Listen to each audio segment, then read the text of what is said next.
Chapter 1. The birthday that changed everything. Nymphadora Tonks could think of at least 17 things she'd rather be doing on a perfectly good Tuesday afternoon in July than sitting in the cramped front seat of her father's ancient Ford Anglia, watching a street full of identical houses bake in the summer heat. She shifted restlessly, her hair flickering from its current mousy brown to an irritated shade of magenta before she caught herself and forced it back. "Mum, remind me again why we're conducting surveillance on the most boring street in Surrey." She slouched further into the passenger seat, dramatically draping one arm over her eyes. "I've just finished my 6th year. I should be celebrating my freedom, not playing at being auras." Andromeda Tonks kept her gaze fixed on number 4 Privet Drive, her fingers drumming a steady rhythm against the steering wheel. At 45, she had long since learned the art of patience, though watching this particular street tested even her considerable reserves. Because, my dear daughter, sometimes the most boring places hide the most important secrets. What secrets could possibly exist in little whinging? Nymphadora gestured at the pristine suburban landscape with theatrical disgust. "Look at this place. It's like someone took the word ordinary and decided to build an entire neighborhood around it. Every garden is exactly the same. Every house is exactly the same shade of beige. Even the people probably iron their socks." Andromeda's mouth twitched with the ghost of a smile, but her eyes remained serious. "Do you remember what I told you about your father's family? About how magic runs deeper than most people realize, creating connections that span generations?" "Of course." Nymphadora rolled her eyes. "Dad's a Muggle born, but magic chose him anyway because magic doesn't care about bloodlines. You've only told me that story about 1,000 times." "And do you remember what I told you about my family? The noble and most ancient house of Black?" The question hung in the air between them, weighted with years of carefully measured explanations.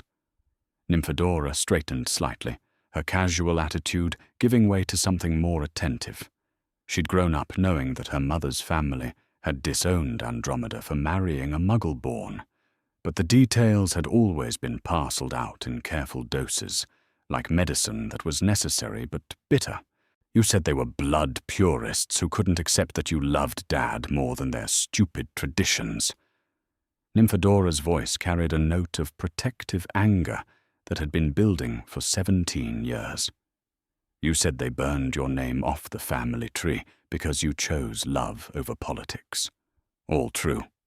Andromeda's fingers tightened on the steering wheel. "But there's more to it than that. My family didn't just practice blood purity, they enforced it. They believed that magical blood was sacred, that it had to be protected and preserved at any cost. When I married your father, I didn't just embarrass them. I committed heresy." Nymphadora studied her mother's profile, noting the tension around her eyes, the careful way she was choosing her words. "There's something else, isn't there? Something you haven't told me." "There is." Andromeda took a slow breath, as if steeling herself for a confession years in the making. "I had a cousin, Sirius Black. He was sorted into Gryffindor instead of Slytherin, which was scandal enough. But he went further than that. He rejected everything our family stood for. The prejudice, the hatred, the obsession with blood purity. He was brave and reckless, and absolutely committed to doing what was right instead of what was expected." "Was?" The past tense didn't escape Nymphadora's notice. "He's in Azkaban." The words came out flat, matter of fact, as if stating them without emotion could somehow lessen their impact. "He was arrested 9 years ago for betraying his best friends to you-know-who, James and Lily Potter." Nymphadora felt something cold settle in her stomach. She'd heard the names before, of course. Everyone in the wizarding world knew about the Potters and their infant son who'd somehow survived the killing curse. But hearing them connected to her family, to her mother's lost cousin, made them suddenly, painfully real. "You think he did it?" "No." The answer came without hesitation. "I know Sirius Black. I know what he valued, what he was willing to sacrifice for the people he loved. He would have died before betraying James Potter. They were brothers in everything but blood. Then why, because someone else betrayed them, and Sirius was convenient?" Andromeda's voice carried 9 years of accumulated anger. "Because in the chaos after you-know-who's defeat, it was easier to blame the Black Heir with the questionable politics than to investigate properly. Because the wizarding world needed someone to hate, and Sirius Black made an excellent scapegoat." They sat in silence for a moment, the weight of family history settling around them like dust. Outside, Privet Drive continued its relentless performance of suburban normalcy, sprinklers turning in perfect arcs across immaculate lawns, curtains twitching as neighbors monitored each other's adherence to unspoken standards. "What does any of this have to do with us sitting in a car watching the most aggressively normal street in England?" Nymphadora asked finally. Andromeda nodded toward number 4. "Because James and Lily Potter had a son, Harry Potter. And after their deaths, he was placed with his mother's sister and her husband, Lily's sister, who lives in that house." Nymphadora followed her mother's gaze, studying the house that looked exactly like every other house on the street. Nothing about it suggested it sheltered anyone extraordinary. If anything, it seemed designed to repel anything that might be considered interesting or unusual. "You're worried about him." "I'm terrified for him."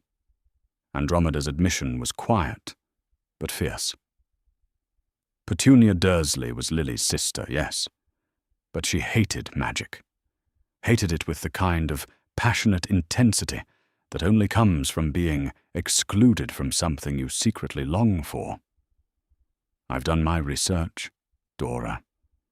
Petunia Evans spent her childhood watching her younger sister perform miracles while she remained stubbornly, bitterly ordinary.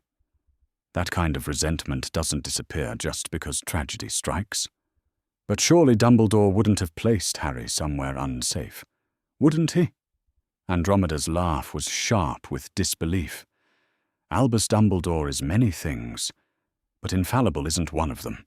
He placed Harry Potter, the most famous wizard in Britain, with Muggles who despise magic. He did it without consulting the boy's magical family, without considering that Sirius Black had been named Harry's godfather, without even checking to see if the Dursleys were suitable guardians. Maybe he had reasons. I'm sure he did. I'm sure he has an entire philosophy about the character-building benefits of hardship and sacrifice. But what if he's wrong? What if a 10-year-old boy is paying the price for Dumbledore's grand theories about the greater good? The question hung between them, unanswered and unanswerable. Nymphadora found herself studying number 4 Privet Drive with new eyes, looking past the perfect exterior to imagine what might be happening inside. For a moment, she let her vision blur slightly, the way she did when she wanted to see the magical resonance around a place or person. The house remained stubbornly, depressingly normal. "How long have you been watching?" "On and off for 2 years. Andromeda's voice carried the exhaustion of someone who'd been fighting a losing battle for too long. "I started coming after I realized that no one else was checking on him. Not Dumbledore, not any member of the Order, not even distant relatives who might have cared about James and Lily's memory. It was as if Harry Potter had simply vanished from the wizarding world the moment he was placed on this doorstep." "And what have you seen?" Andromeda was quiet for a long moment, her eyes fixed on the house with the intensity of someone willing the walls to become transparent. "I've seen a boy who flinches when adults raise their voices. I've seen him doing manual labor that would challenge someone twice his age, weeding gardens, cleaning windows, carrying things that are too heavy for a child his size. I've seen the Dursley boy, his cousin, treated like a prince while Harry is treated like an inconvenient obligation. That could be normal sibling rivalry. Could it?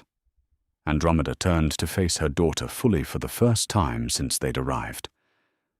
When was the last time I made you do all the household chores while I bought expensive presents for someone else's child? When was the last time your father raised his hand to you in anger? Never. The answer was immediate and certain. You never even raised your voices at me unless I was about to do something genuinely dangerous. Exactly. Because that's what love looks like. That's how family behaves. But Harry Potter lives with relatives who seem determined to pretend he doesn't exist unless they need someone to blame for their frustrations. Nymphadora felt her hair darken to an angry shade of purple. If you suspected abuse, why didn't you do something sooner? Because I'm Andromeda Tonks, disgraced member of an extinct family line, with no legal standing and no political influence. Because I'm married to a Muggle born in a world that still treats that as suspicious at best. Because any accusations I made would be dismissed as the desperate attempts of a bitter woman trying to insert herself into a famous child's life for personal gain. That's rubbish. That's politics. Andromeda's voice was flat with accumulated cynicism. The wizarding world has already decided Harry Potter's story. He's the boy who lived, placed with loving relatives for his own protection, growing up normal and happy, away from the corrupting influence of fame and politics. Questioning that narrative would require admitting that maybe the great Albus Dumbledore made a mistake, and that's not a conversation most people are prepared to have. So what changed? Why are we here today instead of just watching and worrying? Andromeda checked her watch. Nearly 4 o'clock on July 31st. Because today is Harry Potter's 10th birthday. And if my suspicions are correct, it's going to be just like every other day for him. No celebration, no acknowledgement, no recognition that he exists as anything more than an unwanted burden. As if summoned by her words, the front door of number 4 opened, and a boy emerged into the afternoon heat. Even at a distance, he was clearly too small for his age, swimming in clothes that had obviously been purchased for someone much larger. His dark hair stuck up at odd angles, and he moved with the careful deliberation of someone who'd learned to make himself invisible. "Is that him?" Nymphadora whispered. "That's Harry Potter." The boy, Harry, began working his way around the house with a watering can that was clearly too heavy for him, pausing frequently to adjust his grip or wipe sweat from his forehead.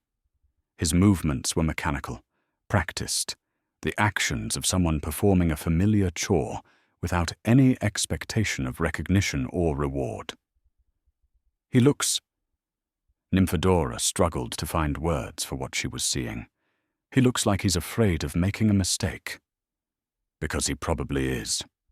Andromeda's voice was tight with suppressed anger. "Watch his body language. See how he keeps glancing at the windows? He's not just watering plants. He's performing for an audience that might punish him if he does it wrong." They watched in silence as Harry continued his circuit of the garden, moving with the grim efficiency of someone who'd learned that the faster he finished, the sooner he could disappear again. When he reached the front window, he paused to wipe it down with the hem of his overlarge shirt, and for just a moment, his face was clearly visible. Nymphadora felt her breath catch. Even through the distortion of distance and glass, she could see the exhaustion in his posture, the careful blankness of his expression that spoke of someone who'd learned to expect nothing and be grateful for it. But more than that, she could see the resemblance that connected him to the family photos she'd grown up with, the Potter jawline, the particular way his hair refused to cooperate, the suggestion of green eyes that reminded her of stories her mother had told about Lily Potter's legendary beauty. "He looks like James," Andromeda murmured. "But there's something of Lily in the shape of his face. She was lovely, Harry's mother, kind and brilliant and absolutely fierce when she believed in something. She was your friend? Not exactly. Different houses, different years. But everyone knew Lily Evans. She was the kind of person who made the world a little brighter just by existing in it. Andromeda's voice carried a note of old sadness. I always thought she and Sirius would have been friends if they'd had more time. They both had that quality, the absolute refusal to accept that something was wrong just because it had always been that way. The front door of number 4 opened again, and a much larger boy emerged, followed by a woman whose resemblance to Lily Potter was unmistakable but somehow twisted. Where Lily had been graceful, Petunia Dursley was sharp and angular. Where Lily had radiated warmth, her sister seemed to project a kind of brittle disapproval that made the very air around her feel colder. Dudley, darling, come see what Mummy bought you for being such a good boy this week. Petunia's voice carried clearly across the street, artificially sweet in the way that adults used when they were performing parenthood rather than simply living it. The larger boy, Dudley presumably, clapped his hands with delight as his mother produced a wrapped package from behind her back. Harry, still crouched by the flower bed, glanced up briefly at the sound of celebration before quickly returning his attention to the plants. It's his birthday too, Nymphadora said quietly. Yes, they were born just over a month apart, but I doubt anyone's mentioned that to the Dursleys. They watched as Dudley tore into his gift with the enthusiasm of a child who'd never been denied anything he wanted. The package revealed some sort of electronic game that immediately claimed his complete attention, his fingers flying over tiny buttons as bleeping sounds filled the afternoon air. Dudders is getting so clever with these computer games, Petunia gushed, smoothing her son's hair with obvious pride. Mrs. Mason was just saying yesterday how advanced you are for your age. A real credit to the family. Harry continued watering, his movements perhaps a fraction more careful than before, as if he were trying to avoid drawing any attention to himself. It was a strategy Nymphadora recognized from her own childhood, the instinctive knowledge that sometimes the safest thing to do was become invisible. Have you seen enough? Andromeda asked softly. Before Nymphadora could answer, Harry straightened suddenly, the watering can slipping from his grip and clattering to the ground. Water splashed across the pristine pathway, darkening the concrete and spattering the carefully maintained flower borders. The reaction was immediate and volcanic.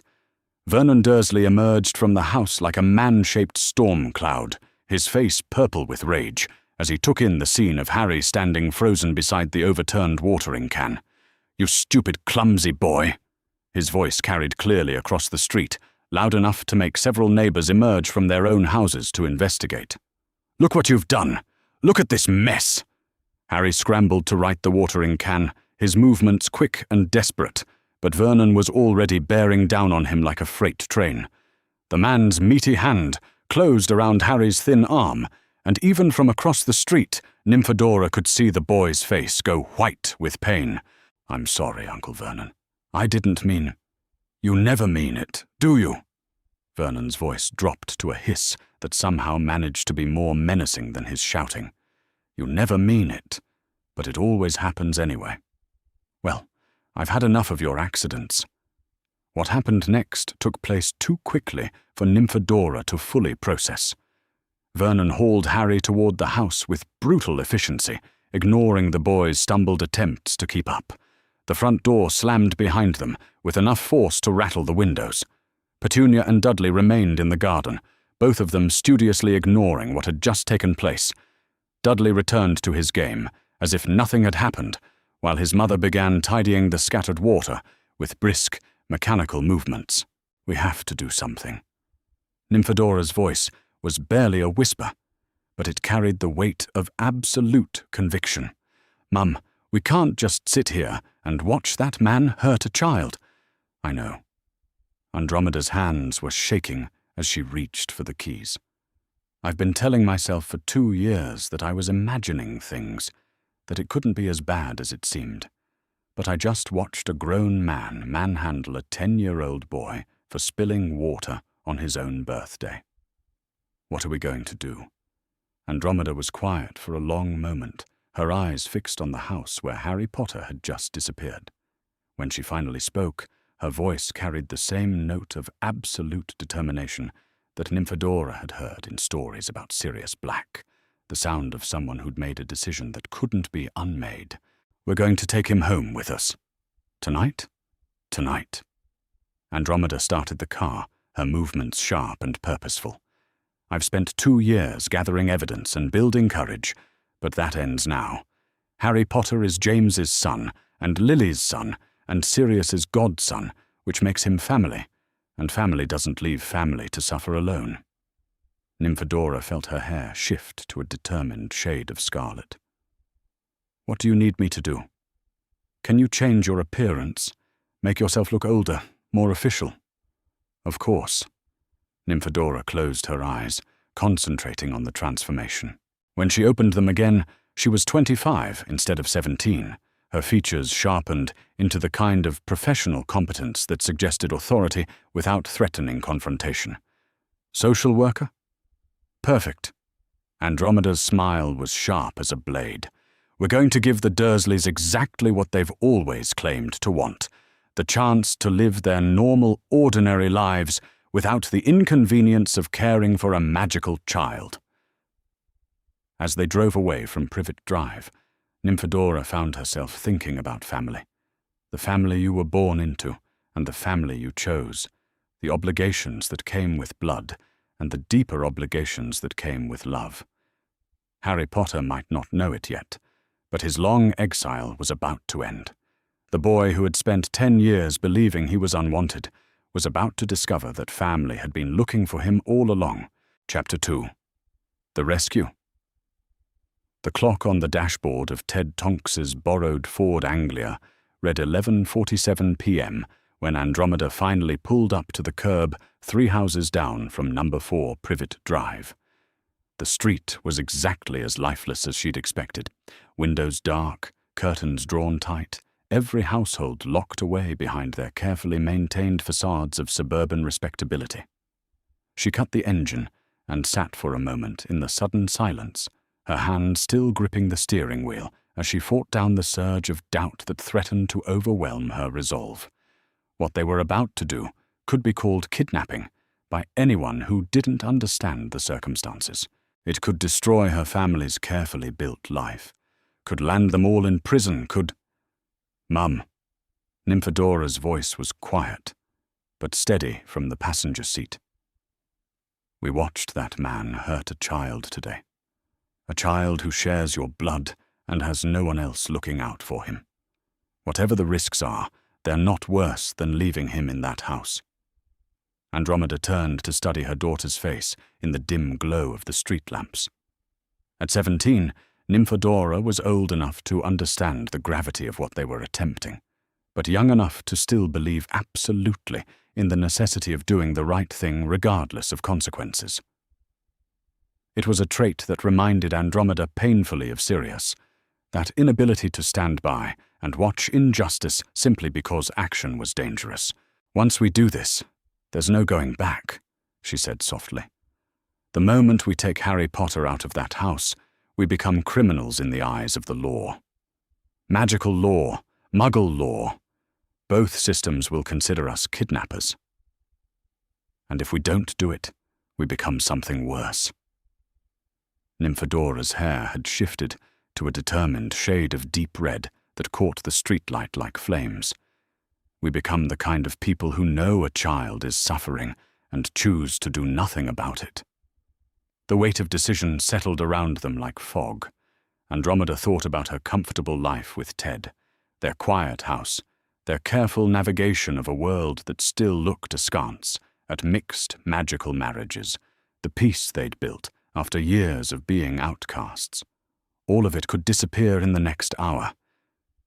But then she thought about Harry Potter, alone in whatever substitute for a bedroom the Dursleys had provided him, probably lying awake as children do when they've been frightened and hurt. And she thought about Lily Potter, brilliant and fierce and absolutely committed to protecting the people she loved. She thought about James Potter, whose loyalty to his friends had been legendary even in school, and she thought about Sirius Black, rotting in Azkaban for crimes he hadn't committed while his godson suffered in ignorance. Right then. Andromeda opened the car door with sudden decision. Let's go bring Harry Potter home. They approached number 4 with the careful stealth of people who understood that discovery meant failure. The house loomed larger in the darkness, its perfectly maintained exterior somehow more menacing without the softening effect of daylight. Every window was dark, but Andromeda found herself studying the upper floor, wondering which room held Harry and whether he was sleeping or lying awake with whatever pain Vernon Dursley had inflicted earlier. The front garden was a masterpiece of suburban conformity, every plant precisely trimmed, every edge perfectly straight, every surface scrubbed clean of any hint of personality or whimsy. It was the kind of garden that said more about the owner's fear of judgment than their love of growing things. There, Nymphadora pointed toward a window just above the front door. That's got to be the main bedroom. If the Dursleys are asleep, they'll be in there. And Harry? Downstairs somewhere, I'd guess. Did you see how small he was? They probably stuck him in whatever room they could spare. Nymphadora's voice carried a note of barely controlled anger. Or maybe they didn't spare one at all. They reached the front door without incident, though Andromeda's heart was pounding loud enough that she was certain it would wake the entire neighborhood. The lock was standard Muggle fare, nothing that should challenge Nymphadora's training, though her daughter had always been better with magical solutions than mechanical ones. "Can you manage it?" Andromeda whispered. "Just watch." Nymphadora knelt beside the door, pulling a set of lockpicks from her jacket pocket. "Dad insisted I learn to do this the Muggle way. Said you never know when magic might not be available, and a person should be self-sufficient. Your father is a wise man." "He is. He's also going to have a heart attack when he realizes what we've done." Nymphadora worked steadily at the lock, her fingers moving with the patience of someone who'd practiced the skill until it became automatic. But he'll understand. Dad's never been able to ignore someone in trouble. The lock yielded with a soft click that seemed to echo through the quiet street. They both froze, listening for any sound that might indicate they'd been heard, but the house remained silent around them. "After you, Mum." Andromeda stepped across the threshold into the Dursley home and immediately felt the weight of accumulated unhappiness pressing against her like a physical thing. The house was clean to the point of sterility, every surface polished and every object arranged with military precision, but underneath the artificial perfection lay something cold and bitter that made her skin crawl. The hallway stretched ahead of them, carpeted in a shade of beige, so aggressively neutral that it seemed to absorb light rather than reflect it. Family photographs lined the walls, formal portraits of Vernon, Petunia, and Dudley in various combinations, all teeth and forced smiles that never quite reached their eyes. Notably absent from every single image was any trace of a fourth family member. "Where do you think—" Nymphadora began, but Andromeda held up a hand for silence. There was a sound coming from somewhere nearby, soft and rhythmic, like someone breathing carefully in sleep. It wasn't coming from upstairs where the Dursleys would be, but from somewhere on this floor, somewhere close. Andromeda followed the sound toward what appeared to be a cupboard door beneath the staircase. The door was smaller than any normal room entrance, barely large enough for an adult to pass through without ducking. A flimsy bolt had been fixed to the outside, currently drawn back, and there was a small, poorly cut slot in the bottom that might have been intended for sliding food through. Her blood turned to ice. "They wouldn't," Nymphadora whispered beside her, but her voice carried the horrified certainty of someone who was beginning to understand exactly what kind of people the Dursleys really were. Andromeda reached for the door handle with a hand that was shaking despite her efforts at control. The door opened with a slight creak that made both women wince, but the breathing from inside continued undisturbed. The space beyond was barely large enough to be called a room. It was more of a closet, really. a triangular cavity carved out from the area beneath the stairs, with slanted walls that meant a grown person could only stand upright in the very center. The air was stale and thick, carrying the musty smell of unwashed clothes and old fear. And there, curled on a thin mattress that looked like it had been salvaged from someone's rubbish, was Harry Potter. Even in sleep, he looked smaller than he had during the day, diminished by exhaustion and the accumulated weight of years spent trying to make himself invisible. His dark hair was matted with sweat and stuck to his forehead in unruly spikes. His clothes, the same oversized shirt and patched trousers he'd been wearing that afternoon, were wrinkled and dirty, as if he'd fallen asleep without changing or washing. But it was his position that broke Andromeda's heart. Harry was curled into the tightest possible ball, his arms wrapped around his knees, and his shoulders hunched, as if he were trying to protect himself even in unconsciousness. One thin hand was pressed against his ribs in a way that suggested Vernon Dursley's earlier violence had left more than just emotional wounds.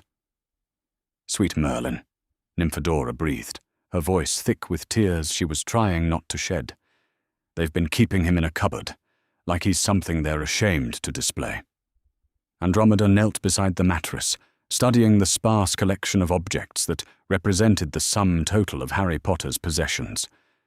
A few books with broken spines and missing pages, clearly hand-me-downs from Dudley that had been discarded when they became too damaged for the favoured child.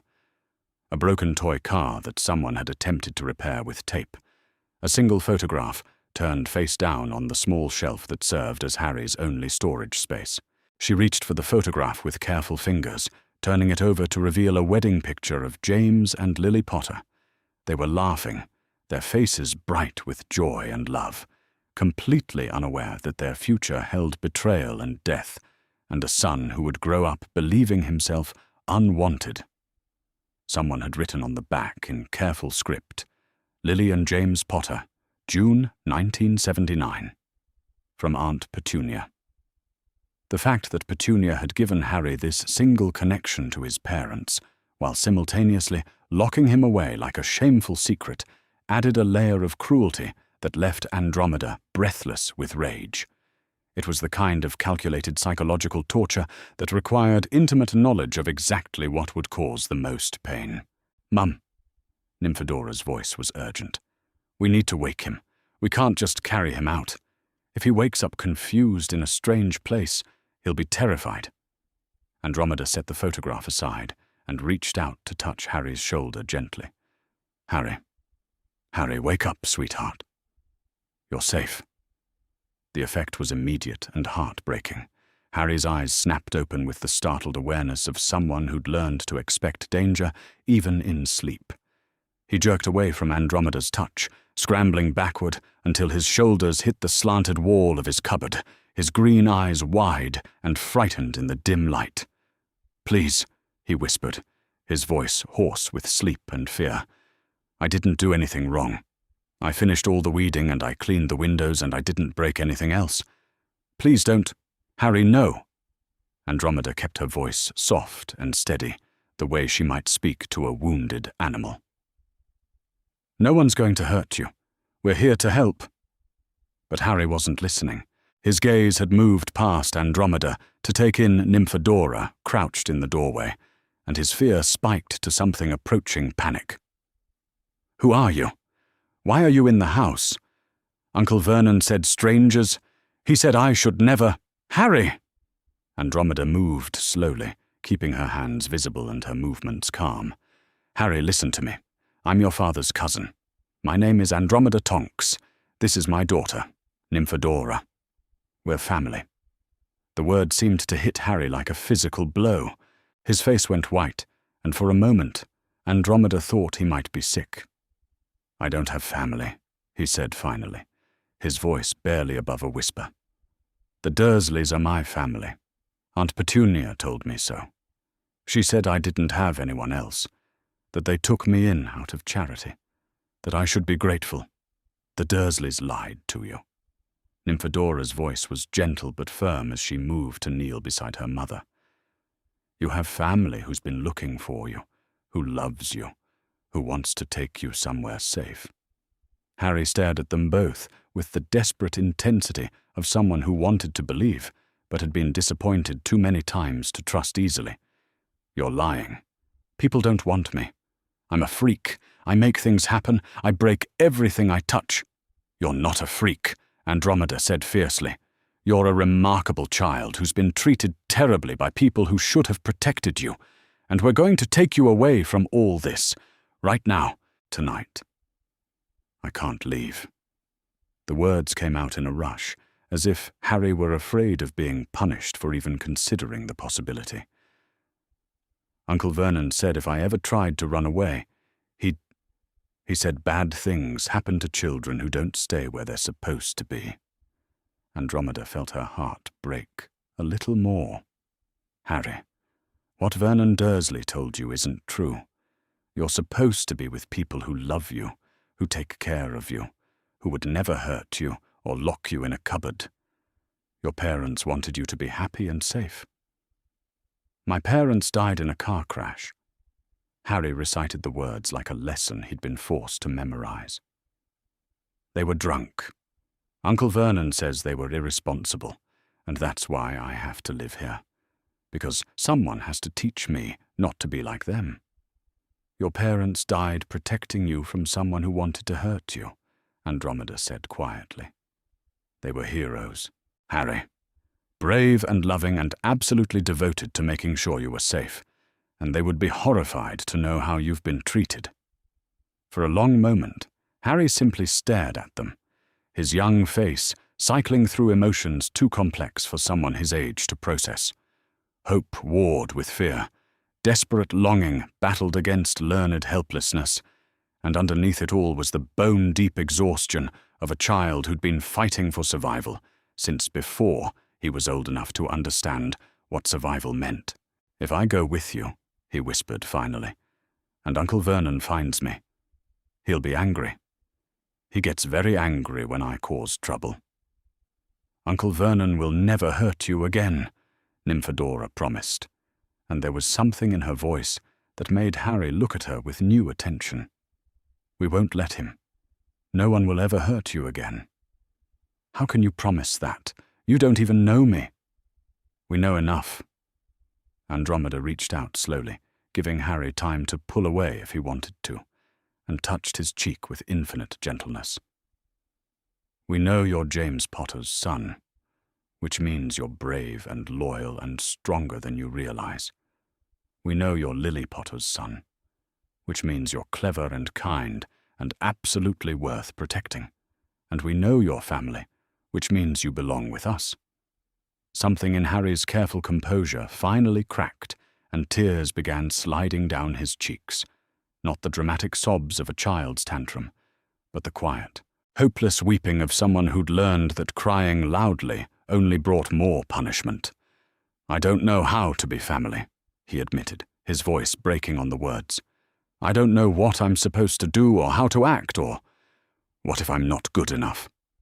What if you realize the Dursleys were right, and you don't want me either?" "Oh, sweetheart." Andromeda pulled Harry into her arms, and after a moment of rigid surprise, he melted against her, like someone who'd been drowning and had suddenly found solid ground. "You don't have to know anything. You don't have to be good enough, or earn your place, or prove that you deserve love. You just have to be Harry, and that's more than enough." They held him while he cried. 10 years of accumulated grief and loneliness pouring out in shuddering gasps that seemed to come from somewhere deeper than his lungs. Nymphadora stroked his hair with the same gentle touch Andromeda had used on her when she was small and scared, and gradually Harry's breathing began to steady. "Can we really go?" he asked finally, pulling back just enough to look at them both with red-rimmed eyes. "Can we leave right now?" "Right now," Andromeda confirmed. "Do you have anything you want to take with you? Anything that's important to you?" Harry looked around his cupboard with the expression of someone cataloguing a lifetime's worth of possessions and finding very little worth preserving. "My books, maybe. And—" He reached for the photograph of his parents with careful fingers. Could I keep this? Of course you can keep it. It belongs to you. Nymphadora began gathering Harry's few belongings, the damaged books, the broken toy car, a spare set of clothes that looked even more worn than what he was wearing. Is this everything? There's a letter, Harry said hesitantly. I think it came for me. But Uncle Vernon took it. He said it was nothing important, but it had my name on it. Harry Potter. No one's ever sent me a letter before. Andromeda and Nymphadora exchanged glances. A letter addressed to Harry Potter could be anything from a school notification to something from the magical world. Either way, Vernon Dursley had no right to keep it from its intended recipient. Where is it now? Nymphadora asked. Uncle Vernon's desk, in the sitting room. Harry hesitated. But we're not supposed to touch his things. He gets very angry if we move anything. Uncle Vernon is going to be angry about a great deal more than a moved letter before this night is over, Andromeda said grimly. Show Nymphadora where it is. I'll finish gathering your things. They crept through the house like ghosts, Harry leading Nymphadora toward the sitting room with the practiced silence of someone who'd learned to move without being heard. The room was exactly what Andromeda would have expected, aggressively normal, decorated in shades of brown and beige that seemed designed to offend absolutely no one while impressing equally few. Vernon's desk was a massive oak monstrosity that dominated one corner of the room. Nymphadora tried the drawers systematically, her lock-picking skills proving useful once again, until she found what they were looking for in the bottom drawer beneath a stack of bills and correspondence. The letter was exactly what Harry had described. Heavy parchment addressed in emerald green ink to Mr. H. Potter, the cupboard under the stairs, 4 Privet Drive, Little Whinging, Surrey. The address alone was enough to make Nymphadora's blood boil with fresh rage at the Dursleys' casual cruelty. But it was the return address that made her hands shake as she tucked the letter safely into her jacket pocket. Hogwarts School of Witchcraft and Wizardry. Harry's Hogwarts letter had arrived early, probably triggered by the magical distress he'd been experiencing, the same distress that had brought them here tonight. "Did you find it?" Harry whispered as they returned to the hallway. "We found it," Nymphadora confirmed, helping Andromeda gather the last of Harry's possessions into a small bag that looked pathetic even when full. "We'll read it together when we get home, all right?" Home. The word seemed to catch Harry's attention, and he repeated it softly to himself, as if testing how it felt in his mouth. Home. That's right. Andromeda shouldered the bag and held out her hand to Harry. Home. Where people will be happy to see you when you walk through the door, where no one will ever lock you in a cupboard again, where you can eat at the table and have a proper bed, and never have to earn the right to exist. Harry took her hand with the careful trust of someone offering something precious and fragile. What about the Dursleys? Won't they worry when they find me gone? Andromeda pulled a piece of paper from her pocket, a note she'd written that afternoon, after they'd made their decision. She placed it carefully on the hall table where it couldn't be missed, weighing it down with a small ornament to ensure it wouldn't blow away. What does it say? Harry asked. Harry is with his family now, Nymphadora read quietly. He is safe and loved and will not be returning. Do not attempt to find him. That's all they need to know. They made their way back to the car without incident, though Andromeda found herself checking over her shoulder repeatedly to make sure they hadn't been seen. Harry walked between them, still holding Andromeda's hand like a lifeline, his other arm clutched around the bag of his belongings. The car felt like a sanctuary after the oppressive atmosphere of the Dursley house. Harry climbed into the back seat without being asked, settling himself in the corner like someone who'd learned not to take up too much space, even in safety. Where are we going? He asked, as Andromeda started the engine. Home, she said simply. To meet Ted, my husband, Nymphadora's father. He's been looking forward to meeting you. He knows about me. "He knows James Potter's son needs a family," Nymphadora said, turning in her seat to smile at Harry. "And he knows that family looks out for each other, no matter what." As they drove through the darkened streets of Little Whinging, leaving Privet Drive behind them forever, Harry pressed his face to the window and watched the familiar landmarks of his imprisonment disappear into the night. The motion of the car and the emotional exhaustion of the evening began to catch up with him, and his eyelids grew heavy despite his best efforts to stay alert. "Sleep if you want," Andromeda said softly, catching sight of him in the rearview mirror. "You're safe now. We'll wake you when we get home." "Home," Harry murmured again, and this time the word sounded less like a question and more like a promise.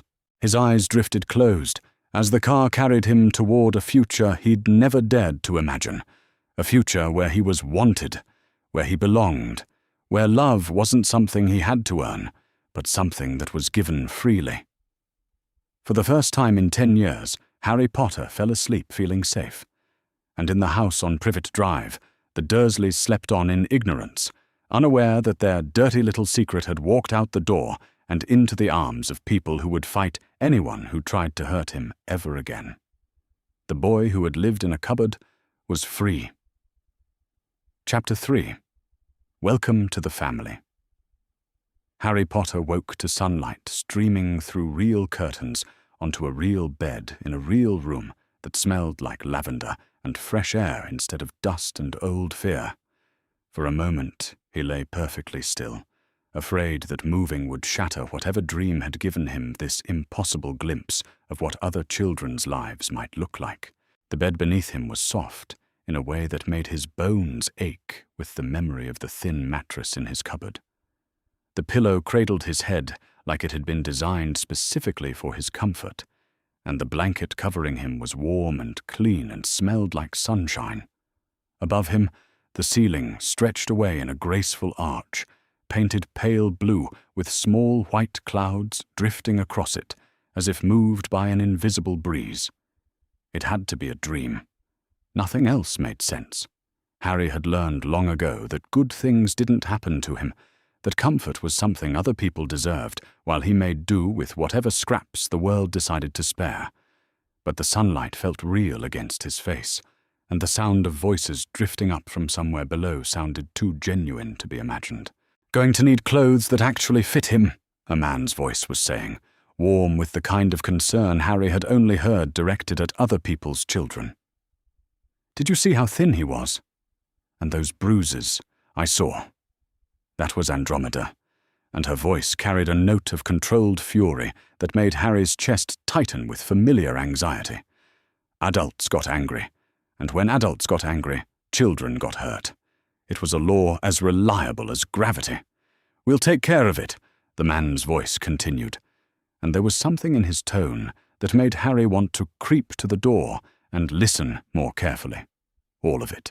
New clothes, proper meals, maybe some time to just be a child for once in his life. Harry sat up slowly, wincing as movement reminded him of Vernon's latest demonstration of what happened to boys who spilled water on their birthdays.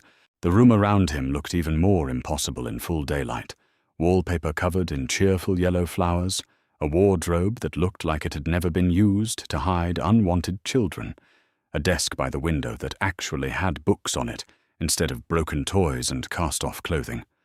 A gentle knock on the door made him freeze. "Harry!" Nymphadora's voice came through the wood, careful and soft. "Are you awake? Dad's made breakfast, and we thought you might be hungry." Dad. The word hit Harry like a physical blow. These people had a father, a real father, who made breakfast and worried about children's clothes, and spoke in voices that never carried the edge of barely controlled violence. It was so far outside Harry's experience that he couldn't quite process it as reality. "You don't have to come down if you're not ready," Nymphadora continued. "But if you want to, we'd love to have you join us." Love to have him join them, as if his presence was something to be celebrated rather than endured. Harry climbed out of bed on legs that felt unsteady, smoothing down his wrinkled clothes and trying to make himself presentable. He couldn't remember the last time someone had invited him to anything, let alone breakfast with their family. The door opened when he tried the handle, unlocked, unbarred, as if the people in this house couldn't imagine wanting to keep a child trapped in his room. The hallway beyond was bright and welcoming, with photographs lining the walls and flowers in vases on small tables. It was the kind of hallway where people lived instead of merely existing. Harry followed the sound of voices down a staircase that didn't creak under his weight, past rooms filled with books and comfortable furniture, and the accumulated detritus of people who were allowed to have possessions. At the bottom of the stairs, an archway led into a kitchen that looked like something from the magazines Aunt Petunia sometimes read, all warm wood and cheerful colors, and the kind of comfortable disorder that spoke of a family that actually used their living space. A man stood at the stove, his back to Harry, as he tended what smelled like the most magnificent breakfast in the history of food. He was shorter than Vernon and broader than Vernon, but where Vernon's bulk suggested aggression barely held in check, this man's presence felt solid and safe in a way that made Harry's throat tighten with unexpected emotion.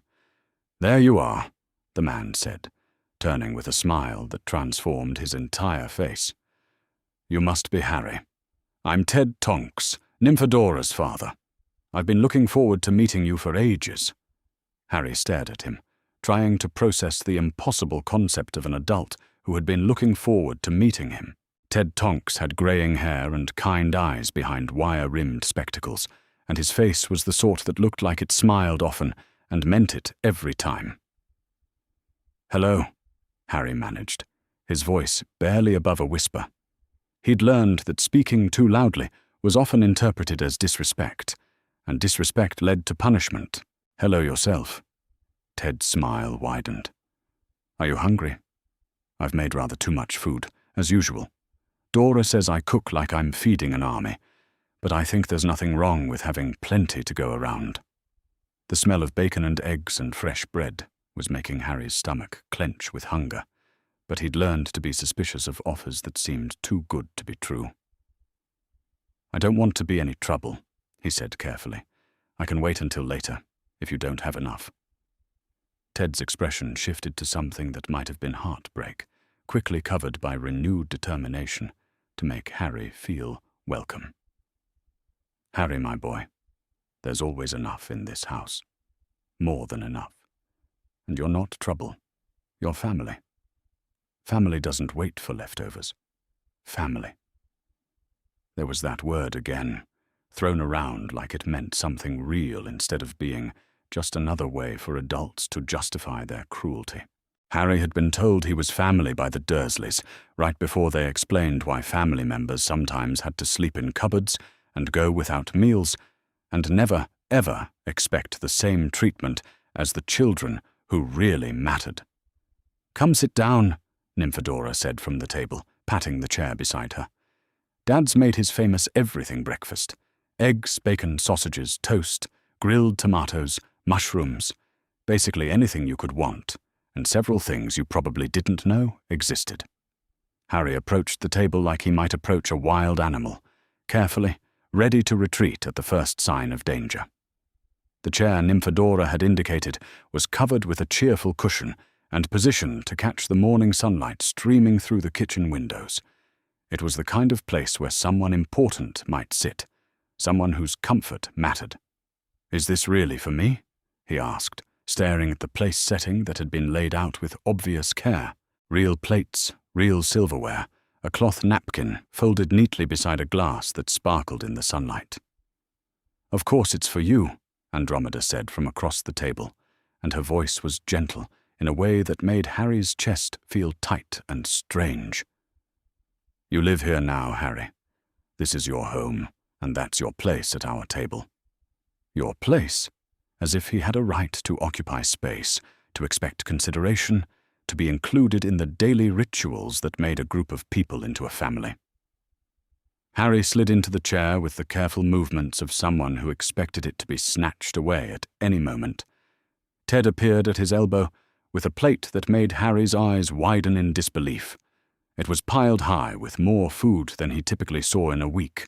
Golden eggs that glistened with butter, strips of bacon that smelled like heaven, toast that was perfectly browned and still warm from the grill.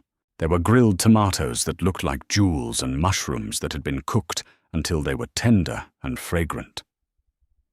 "I don't," Harry started, then stopped, unsure how to explain that he'd never been given so much food at once, that there had to be a mistake, that surely this feast was meant for someone more important.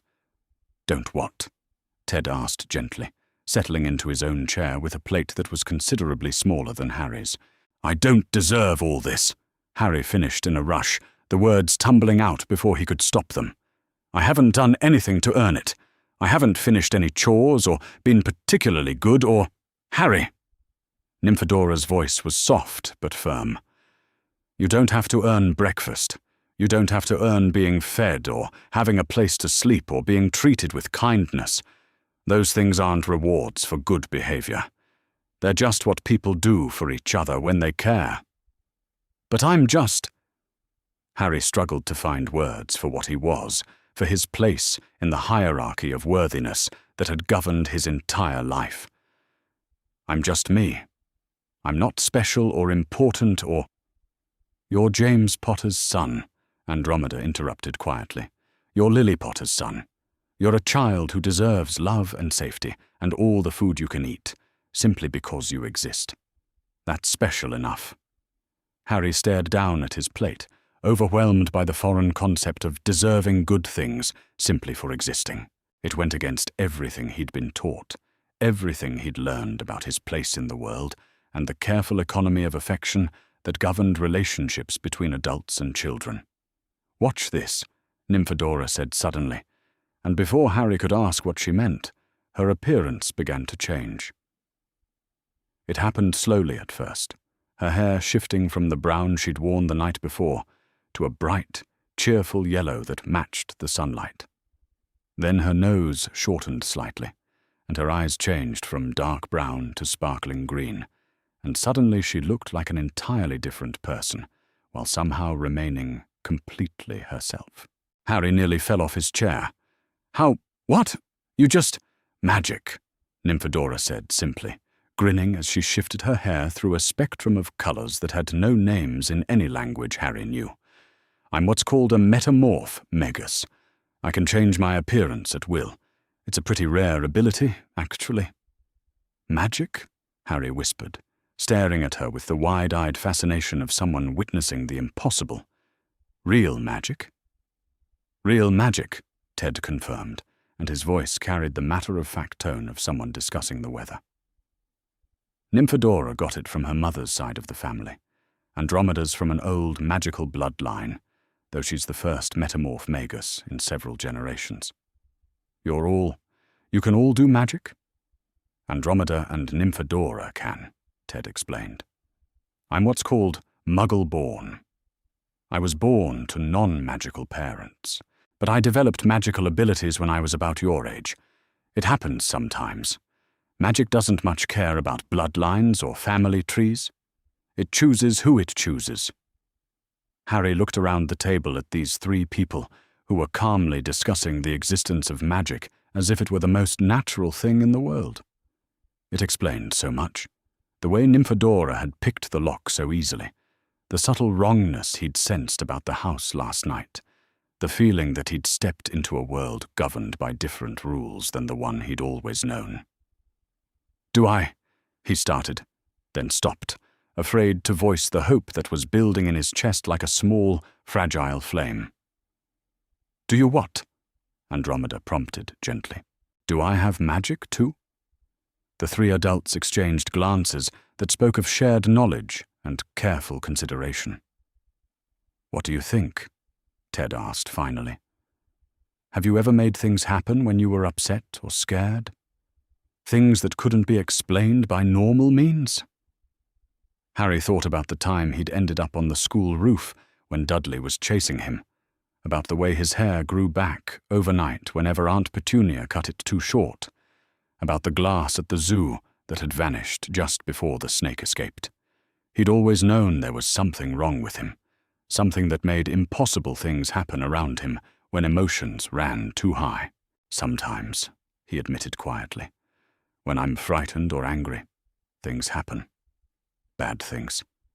Uncle Vernon says it's because I'm a freak, that there's something wrong with me that makes me dangerous. There's nothing wrong with you, Nymphadora said fiercely, her hair flashing to an angry red before she visibly calmed herself. Vernon Dursley is an ignorant man who fears what he doesn't understand. What you've been experiencing is called accidental magic, and it's perfectly normal for children from magical families. Magical families, Harry repeated, testing the words like they might disappear if he said them too loudly.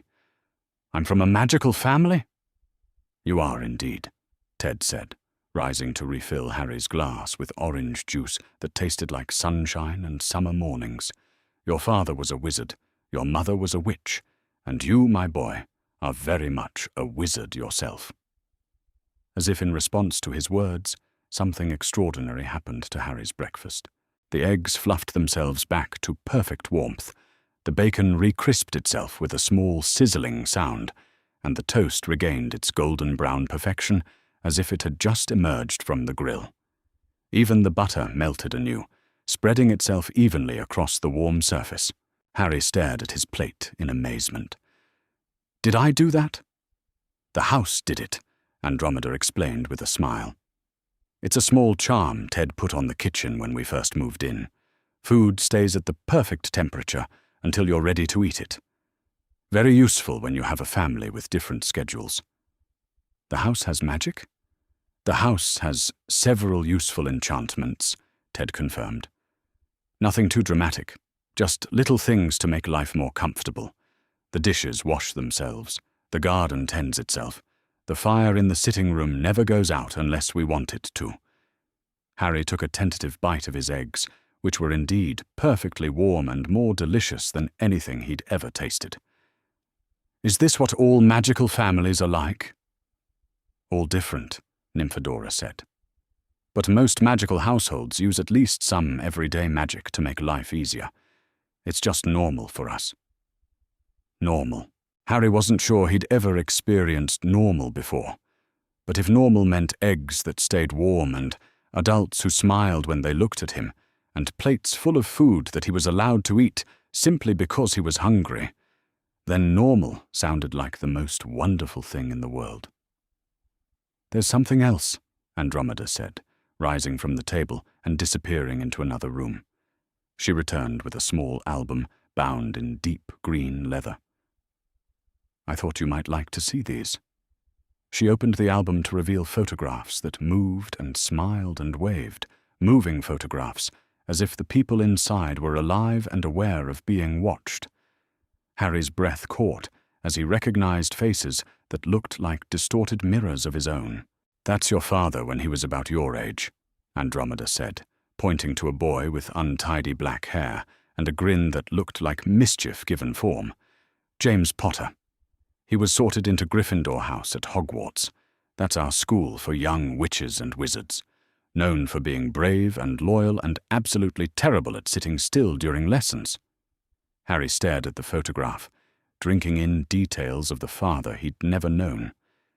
James Potter looked confident and happy in a way that suggested he'd never doubted his place in the world, never questioned whether he deserved the love and attention being showered on him by the friends clustered around him in the photo. And this, Andromeda continued, turning the page, is your mother, Lily Evans, before she became Lily Potter. The girl in the photograph had Harry's green eyes and a smile that could have powered the sun. Her red hair moved in the magical breeze that seemed to flow through all wizard photographs, and she was laughing at something happening just outside the frame. There was an intelligence in her expression that spoke of someone who asked questions and expected answers, someone who saw the world clearly and refused to accept injustice simply because it was convenient. She was brilliant, Ted said softly. Top of her year in nearly every subject, and kind to absolutely everyone, regardless of their background or abilities. The sort of person who made the world better just by existing in it. I look like them, Harry whispered, tracing the edge of his father's photograph with one careful finger. "You do indeed," Andromeda confirmed. "You have your father's hair and bone structure, but your mother's eyes, and that particular expression you get when you're thinking hard about something. Anyone who knew them would recognize you immediately." "Did you know them well?" "I knew them," Andromeda said carefully. "Different years at school, different social circles to some extent. But everyone knew James and Lily Potter.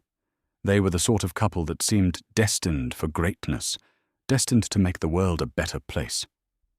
Harry continued staring at the photographs, memorizing every detail of the parents he'd been told died in a car crash because they were drunk and irresponsible.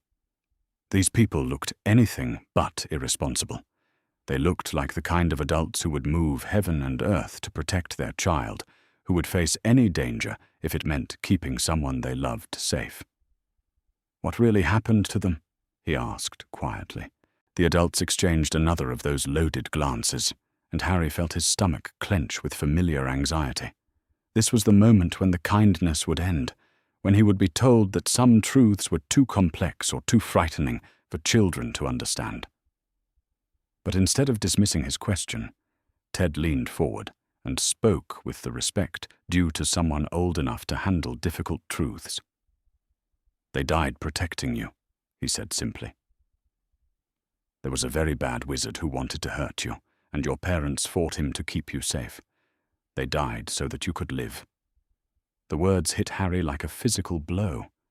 Not drunk driving, not irresponsibility, not the shameful secret Uncle Vernon had always implied lay behind his orphaned state. His parents had died as heroes, had given their lives so that he could have a chance at his own. "The bad wizard, is he still?" "No," Andromeda said firmly. "He's gone.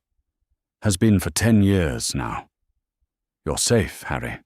You're safe, and you're loved, and you're exactly where you belong." Where he belonged. Harry looked around the kitchen table at these 3 people who had welcomed him into their home, who had fed him without demanding payment, who had answered his questions with honesty instead of dismissal. For the first time in his 10 years of life, he thought he might actually understand what belonging felt like. "Can I really stay?" he asked, his voice small and uncertain. "Forever, I mean. You're not just being kind until you can find somewhere else to put me?" "Harry Potter," Ted said, reaching across the table to cover Harry's small hand with his own, much larger one. "You are our family now. Family doesn't send family away. You'll stay as long as you want to stay, and if that's forever, then forever is exactly how long you'll be welcome." "Forever," Harry repeated softly, testing the word like a prayer. He'd never imagined forever as something that might apply to him, never dared to hope that somewhere in the world there might be people who would choose to keep him, not because they had to, but because they wanted to. "Forever," Nymphadora confirmed, her hair shifting to a warm golden brown that caught the morning sunlight. "Welcome home, Harry."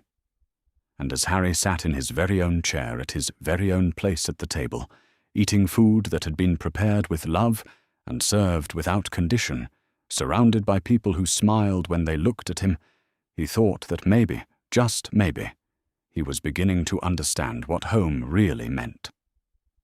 For the first time in his life, Harry Potter was exactly where he belonged. Chapter 4. Learning Magic Exists. The revelation that magic was real settled over Harry like a warm blanket that he was afraid might be snatched away at any moment. After breakfast, the Tonks family had moved to the sitting room, where afternoon sunlight streamed through windows that seemed to sparkle more brightly than ordinary glass should. Harry perched on the edge of a comfortable armchair, still uncertain of his right to claim space in this miraculous house where impossible things were treated as perfectly normal. "I know this is a lot to take in," Andromeda said gently, settling onto the sofa across from him, with a cup of tea that steamed in the patterns that defied physics. "Learning that magic exists when you've spent your whole life being told it doesn't. It can be overwhelming." "It explains so much, though," Harry said, his voice filled with wonder.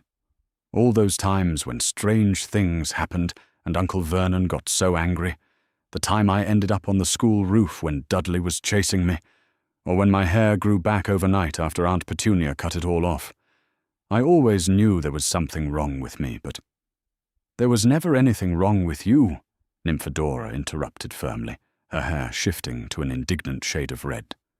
What you experienced was accidental magic. It happens to all magical children when their emotions run high or when they're in danger. It's completely normal. But the Dursleys always said— The Dursleys, Ted said with careful control, know nothing about magic except that they fear and resent it. Vernon Dursley is the sort of man who believes that anything he doesn't understand must be dangerous or wrong. He was determined to stamp the magic out of you, because he couldn't bear the thought of something in his house that he couldn't control. Harry absorbed this information slowly, trying to reconcile 10 years of being told he was a freak with the gentle certainty these people showed in explaining that he was simply magical. Can you show me more? About magic, I mean? Of course, Nymphadora grinned, rising from her chair with obvious excitement. What would you like to see first? Anything, Harry breathed. Everything. What followed was the most extraordinary hour of Harry's young life. Nymphadora demonstrated spells that made objects float through the air, changed the color of flowers with a casual wave of her hand, and conjured butterflies from thin air that fluttered around the room before dissolving into sparkles of light. Andromeda showed him how magical photographs moved and spoke, how books could read themselves aloud if you asked them nicely, and how the fireplace could burn any color you desired simply by thinking about it. Ted, despite being unable to perform magic himself during the summer months when he wasn't at work in the magical world, explained the theory behind what they were seeing with the enthusiasm of someone who had never lost his wonder at the impossible. Magic isn't just about waving a stick and saying strange words, he told Harry, as they watched Nymphadora make a chair dance across the room. It's about intent and emotion, and understanding the connections between all living things. It responds to who you are as much as what you do. But I don't have a stick, Harry pointed out, watching the dancing chair with fascination. A wand, Andromeda corrected gently. And you will if you'd like one. In fact, I think it's time we took you to Diagon Alley to get you properly equipped. You'll need clothes that fit, books to help you understand your heritage, and yes, a wand of your own.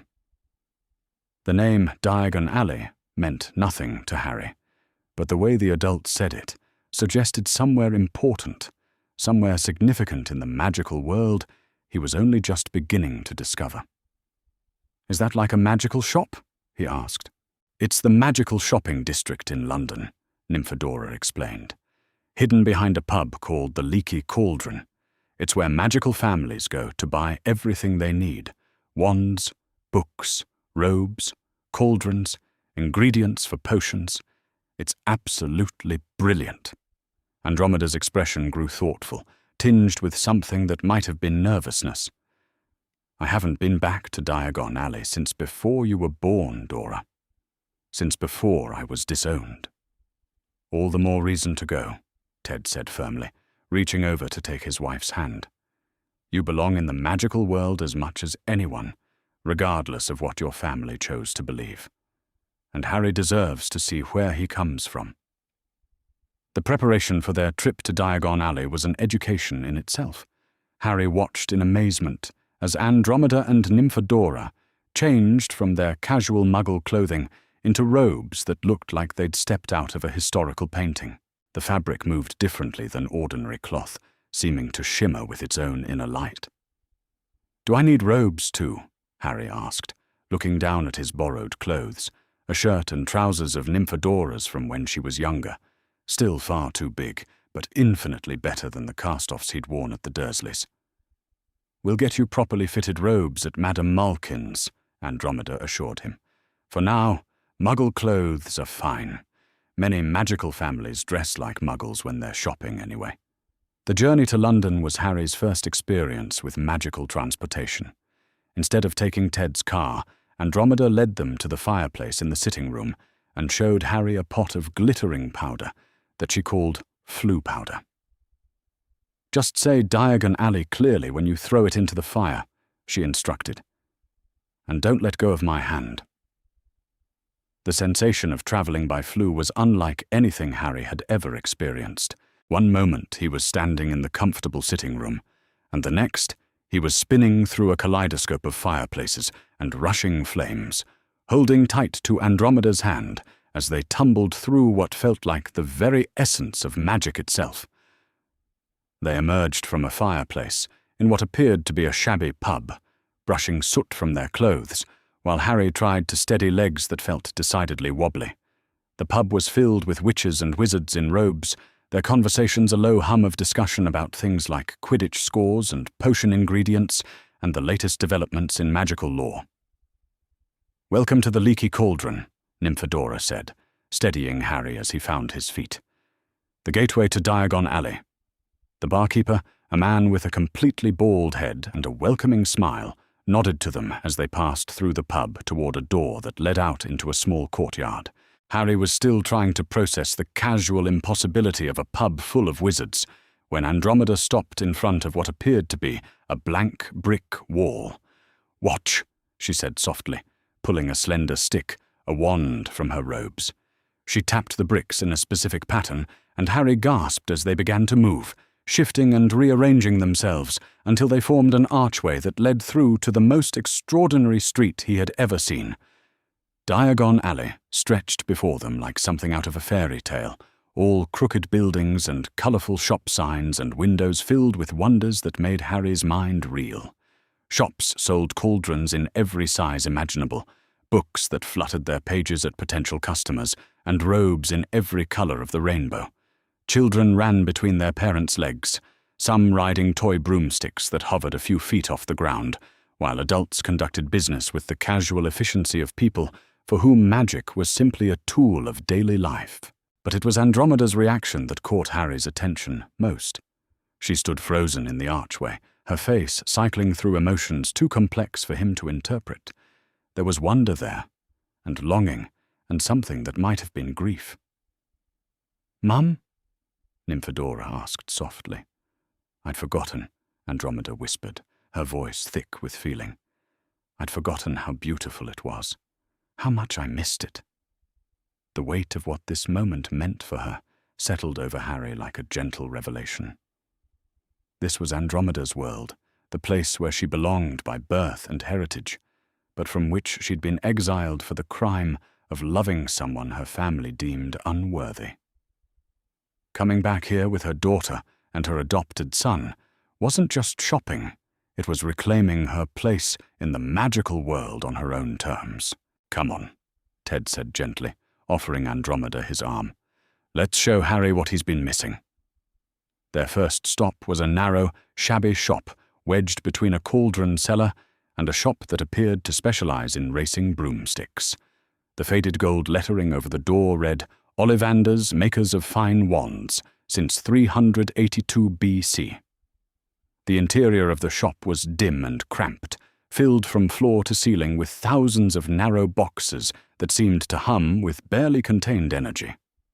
Behind the counter stood an old man with silvery eyes that seemed to see more than they should, studying Harry with an intensity that made him want to fidget. "Ah," the old man said, his voice soft but carrying clearly through the shop. "Harry Potter, I've been expecting you." Harry blinked in surprise. "You have? Indeed. I remember every wand I've ever sold, Mr. Potter. Your father's wand came from this very shop, 11 inches, mahogany, pliable, excellent for transfiguration. Your mother's was 10¼ inches, willow, swishy, particularly good for charm work." The casual mention of his parents' wands hit Harry like a physical blow. These weren't just abstract historical figures. They were people who had stood in this very shop, who had held wands, crafted by this same mysterious old man. "Now then," Mr. Ollivander continued, "which is your wand arm?" "My wand arm? Hold out your right hand." Harry did as instructed, watching in fascination as Mr. Ollivander produced a tape measure that began measuring his arm of its own accord, not just the length, but from shoulder to wrist, shoulder to fingertip, wrist to elbow, and several other measurements that seemed to have no logical purpose. Every Ollivander wand contains a powerful magical substance, Mr. Potter. We use phoenix feathers, dragon heartstrings, and unicorn tail hairs. No two Ollivander wands are the same, just as no two dragons, phoenixes, or unicorns are the same. And of course you will never get such good results with another wizard's wand. The old man disappeared into the maze of shelves, returning with a long, narrow box that he opened with obvious reverence. Inside, nestled in soft silk, lay a wand of polished wood that seemed to glow with inner warmth. "Try this one, mister," Ollivander said, handing Harry the wand. "Beechwood and dragon heartstring, 9 inches, nice and flexible." Harry took the wand and immediately felt a warm, tingling sensation spread up his arm. But before he could fully appreciate the feeling, Mr. Ollivander snatched it back. "No, definitely not. Try this." What followed was the strangest shopping experience of Harry's life. Mr. Ollivander presented him with wand after wand, each one producing a different reaction. Some felt cold in his hand, others made him feel slightly queasy, and one memorably caused a shower of silver sparks to erupt from the tip before Mr. Ollivander quickly retrieved it. "Curious," the old man murmured, studying Harry with those unsettling silver eyes. "Very curious indeed." "What's curious?" Harry asked. "I remember every wand I've ever sold, Mr. Potter." "Mr." Ollivander repeated, disappearing back into the depths of his shop. "And it so happens that the phoenix whose tail feather resides in your father's wand gave another feather, just one other." He returned with a box that looked somehow more significant than all the others, handling it with a reverence that made Harry hold his breath. The wand inside was beautiful, 11 inches of polished holly wood that seemed to sing with potential. "Holly and phoenix feather," Mr. Ollivander said softly. 11 inches. Nice and supple. The moment Harry's fingers closed around the wand, he felt a rush of warmth unlike anything he'd experienced before. It was like coming home after a long journey, like finding the missing piece of a puzzle he didn't know he'd been trying to solve. Golden light poured from the tip of the wand, casting dancing shadows on the shop walls, and Harry felt magic flow through him, like a river finally finding its proper course. "Oh, bravo, mister," Ollivander exclaimed, clapping his hands in delight. "Yes, indeed. Oh, very good. But how curious. How very curious." "Sorry," Harry said. "But what's curious?" Mr. Ollivander's silver eyes fixed on Harry's forehead, where his scar was hidden beneath his unruly fringe. "I remember every wand I've ever sold, Mr. Potter. It so happens that the phoenix whose tail feather is in your wand gave another feather, just one other. It is very curious indeed that you should be destined for this wand when its brother gave you that scar." Harry's hand moved instinctively to his forehead, to the lightning bolt scar that the Dursleys had always told him came from the car crash that killed his parents. "Its brother?" "Yes, 13.5 inches. Very powerful. Its owner used it to do great and terrible things before he was defeated. It was he who gave you that scar, Mr. Potter." The weight of this revelation settled over Harry like a cold fog. His wand was connected to the one that had killed his parents, wielded by the mysterious bad wizard who had tried to murder him as a baby. It should have felt ominous, threatening, wrong. Instead, holding his wand felt like the first completely right thing that had happened in his 10 years of life. "Don't worry, Mr. Potter," Mr. Ollivander said, perhaps seeing the confusion on Harry's face. "Wands are not inherently good or evil. It is the wizard who chooses how to use them. And I have a feeling you will do great things with this wand. Difficult things, perhaps, but great nonetheless." They left Ollivander's shop in something approaching silence, Harry clutching his wand box like a talisman, while the adults processed what Mr. Ollivander had revealed. It wasn't until they were standing in the middle of the bustling street that Andromeda finally spoke. "Harry," she said gently, "do you understand what Mr. Ollivander was telling you?" "I think so," Harry said slowly. "The bad wizard who killed my parents. His wand and my wand are connected somehow.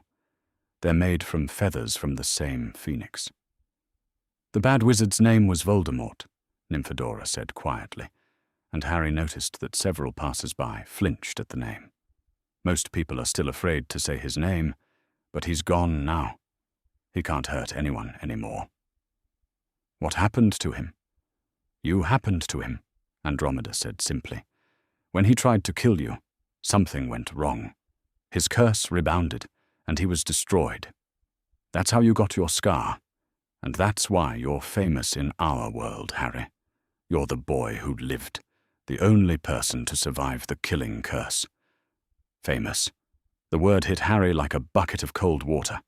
He'd spent his entire life being told he was worthless, unwanted, a burden to be hidden away and forgotten. The idea that somewhere in the world people knew his name and celebrated his existence was almost too much to process. "People know about me?" "Everyone knows about you," Ted said gently. "Your story, how a baby survived what should have been certain death and defeated the most feared dark wizard in a century. It gave people hope during some very dark times." As if summoned by their conversation, a young witch walking past them suddenly stopped and stared. "Excuse me," she said breathlessly, "but are you Harry Potter?" Before Harry could answer, she was calling to her companion, and within moments, a small crowd had gathered.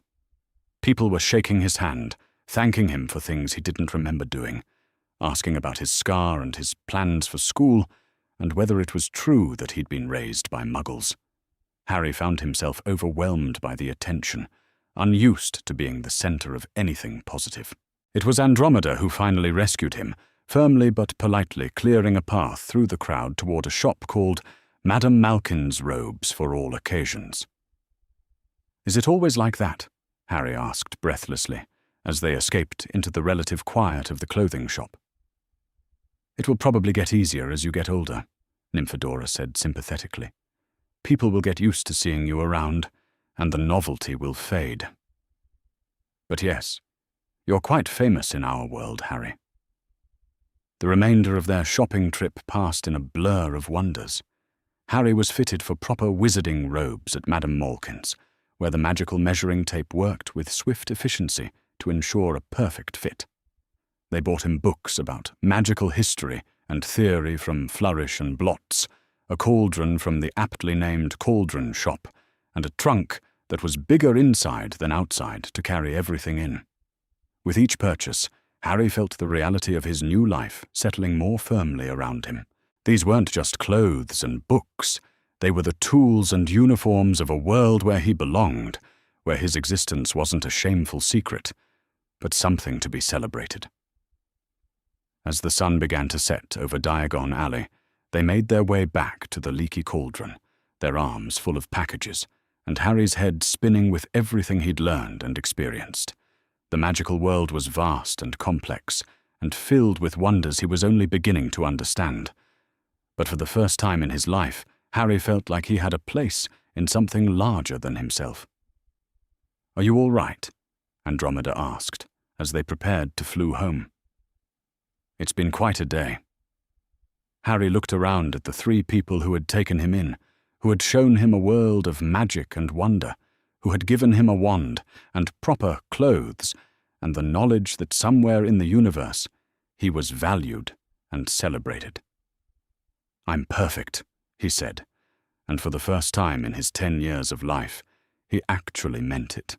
They returned home through the green flames of the Flu network, emerging into the familiar warmth of the Tonks sitting room as the last light of day faded from the windows. Harry sat in his chair in his home, with his family, and marveled at how much his world had changed in the space of a single day. He was Harry Potter, the boy who lived, wizard and survivor, and heir to a magical legacy that stretched back through history. But more than that, he was Harry Tonks, adopted son and beloved family member, wanted and welcomed and home at last.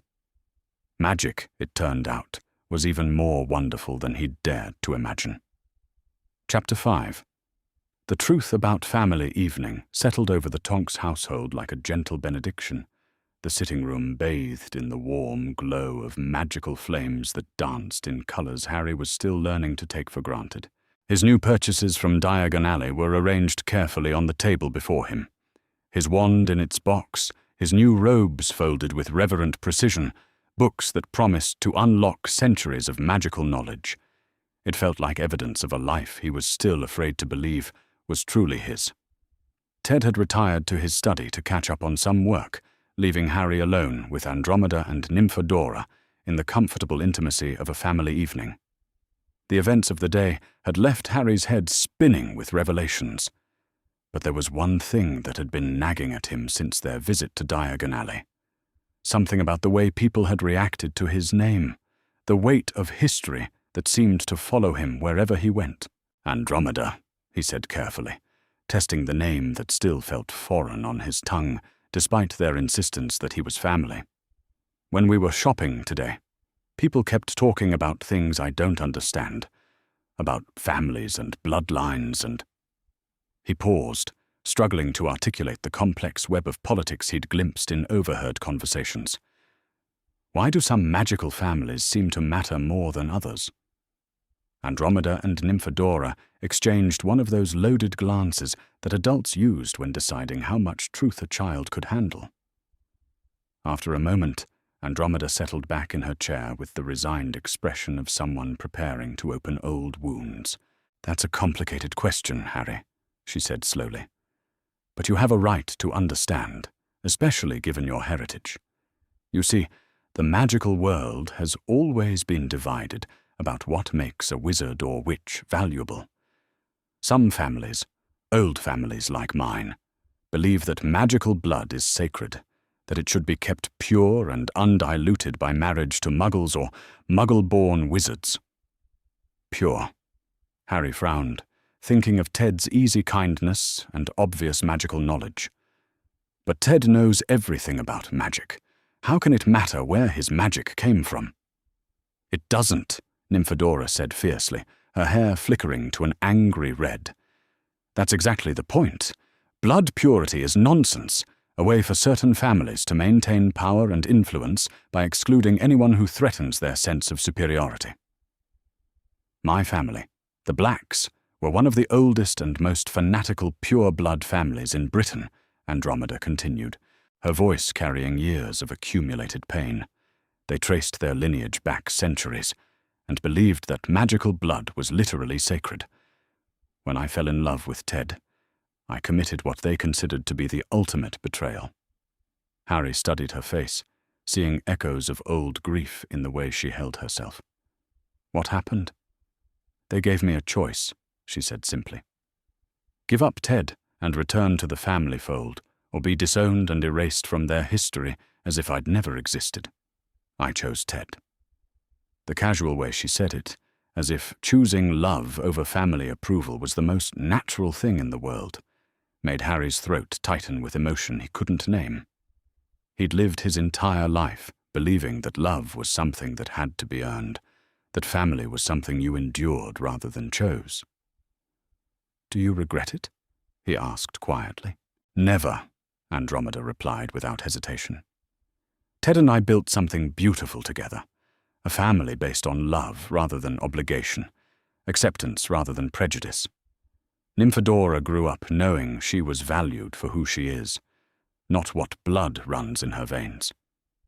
"But it must have hurt," Harry persisted, thinking of the loneliness he'd glimpsed in her expression at Diagon Alley. "Losing your family, I mean." "It did hurt," Andromeda admitted. "But I didn't lose my entire family. There was one person who understood, who supported my choice even when it cost him his own place in the family structure." "Who?" "My cousin Sirius Black." Andromeda's voice grew soft with old affection. "He was younger than me, but he'd already shown signs of rejecting everything our family stood for. When he was 11 and got sorted into Gryffindor instead of Slytherin, it caused an absolute scandal. But Sirius didn't care. He made friends based on character rather than bloodline, stood up for Muggle-born students when they were bullied, and generally made it clear that he thought the whole pure blood philosophy was rubbish. Harry felt something cold settle in his stomach. You said was. Is he? Did something happen to him? The temperature in the room seemed to drop several degrees. Andromeda closed her eyes briefly, as if gathering courage for what she had to say next. Sirius Black was your father's best friend, Harry. More than a friend. They were like brothers. And when you were born, James and Lily named him as your godfather. The words hit Harry like a physical blow. My godfather. Your godfather, Nymphadora confirmed quietly. The person your parents chose to care for you if anything happened to them. The person who should have raised you, who should have been your family from the moment your parents died. Harry's mind reeled as he tried to process this information. Then why? Where is he? Why didn't he take care of me? The silence that followed was heavy with grief and anger and 10 years' worth of accumulated injustice. When Andromeda finally spoke, her voice was carefully controlled, as if emotion might shatter her ability to tell the truth. Because 3 days after your parents died, Sirius Black was arrested and sent to Azkaban prison for allegedly betraying them to Voldemort. Allegedly? He didn't do it, Andromeda said firmly. I know Sirius Black. I know what he valued, what he would die to protect. He loved James Potter like a brother and adored Lily like the sister he'd never had. He would have cut off his own hand before betraying them. Then why is he in prison? Because someone else betrayed your parents, and Sirius was convenient, Nymphadora said, her young face twisted with anger that seemed too old for her years. Because it was easier to blame the black heir with the questionable politics than to investigate properly. Because the magical world was frightened and angry and needed someone to punish. Harry felt something breaking apart inside his chest. Not his heart, exactly, but some fundamental assumption about the way the world worked. You mean, there's someone who loved my parents, who was supposed to take care of me, and he's been suffering in prison for 9 years for something he didn't do? Yes, Andromeda said gently. And I'm so sorry, Harry. If I had been braver, if I had fought harder to claim you. Could you have? Harry interrupted, his voice sharp with sudden desperate hope. Could you have taken me instead of the Dursleys? I don't know, she admitted. I was already considered a blood traitor by most of magical society. My word against Dumbledore's might not have carried much weight, but I should have tried. I should have done something other than watching from a distance while you suffered. The weight of this revelation settled over Harry like a lead blanket. Not only had he been denied his godfather, but he'd been placed with relatives who despised him, while family members who would have loved him were kept away by politics and prejudice. The Dursleys, he said slowly. Pieces of a puzzle he'd never understood beginning to fall into place. They knew, didn't they? They knew about magic, about my parents, about all of it. Your Aunt Petunia is Lily's older sister, Andromeda confirmed. She grew up watching Lily perform magic while she remained ordinary, and that resentment festered for years. When Lily died, and you were placed with them, Petunia had the perfect opportunity to take her jealousy and bitterness out on the magical child who represented everything she'd been denied. She hated me because I reminded her of my mother? She hated magic, Nymphadora said softly. And unfortunately, you were magic made manifest in her tidy little world. Every accidental spell you performed, every impossible thing that happened around you, was proof that the sister she'd envied and resented had passed her gifts on to someone Petunia was forced to care for. Harry thought about the years of cupboards and starvation, the casual cruelty and systematic degradation, the way the Dursleys had treated him like a shameful secret to be hidden from the world. It had never been about him personally. It had been about what he represented, about the magical heritage he carried without understanding. It's not fair, he said, his voice thick with anger and grief. None of it's fair. Sirius in prison, You being cut off from your family, me being treated like you were worthless, Andromeda finished quietly, when you're the most precious thing in the world. I'm not precious, Harry protested automatically. I didn't do anything special. I was just a baby when Voldemort died. It's not like I chose to be brave or clever or— Harry, Nymphadora interrupted gently. You survived the killing curse. You defeated the most feared dark wizard in a century when you were 15 months old. That's not nothing. But I don't remember any of it. How can I be famous for something I don't even remember doing? Because you did it anyway, Andromeda said firmly. Because when the moment came, something in you, love, magic, destiny, whatever you want to call it, was stronger than the darkest curse ever created. That matters, whether you remember it or not. Harry stared into the magical flames, trying to reconcile his image of himself as an unwanted burden with the story these people were telling him, a story where he was the hero, where his existence had saved countless lives and brought hope to a frightened world. People suffered because of me, he said finally. Sirius is in prison because people think he betrayed my parents to get to me. You were cut off from your family for trying to help magical children like me. The Dursleys— He paused, struggling with the complex emotions surrounding his former guardians. Even the Dursleys suffered, having to take care of a child they never wanted. Stop, Andromeda said sharply, rising from her chair to kneel in front of Harry with the intensity of someone delivering a crucial truth. Stop right there. None of this is your fault. You were a baby, Harry. A baby. You didn't ask to be famous, didn't ask for your parents to die, didn't ask to survive what should have killed you. You certainly didn't ask for the adults in your life to make the choices they made.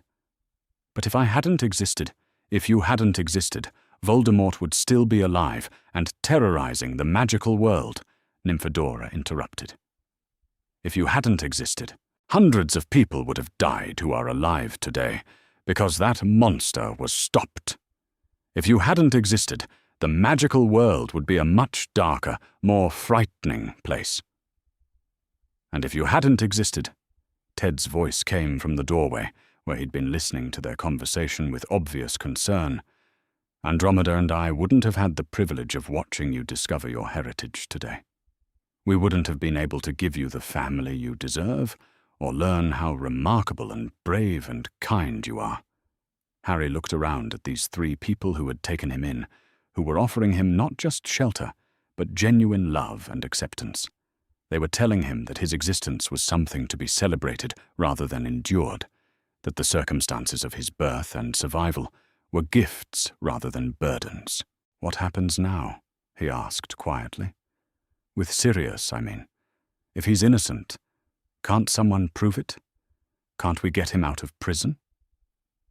The adults exchanged another of those complex glances, this one heavy with shared knowledge of how the magical world's justice system actually worked. It's complicated, Andromeda said carefully.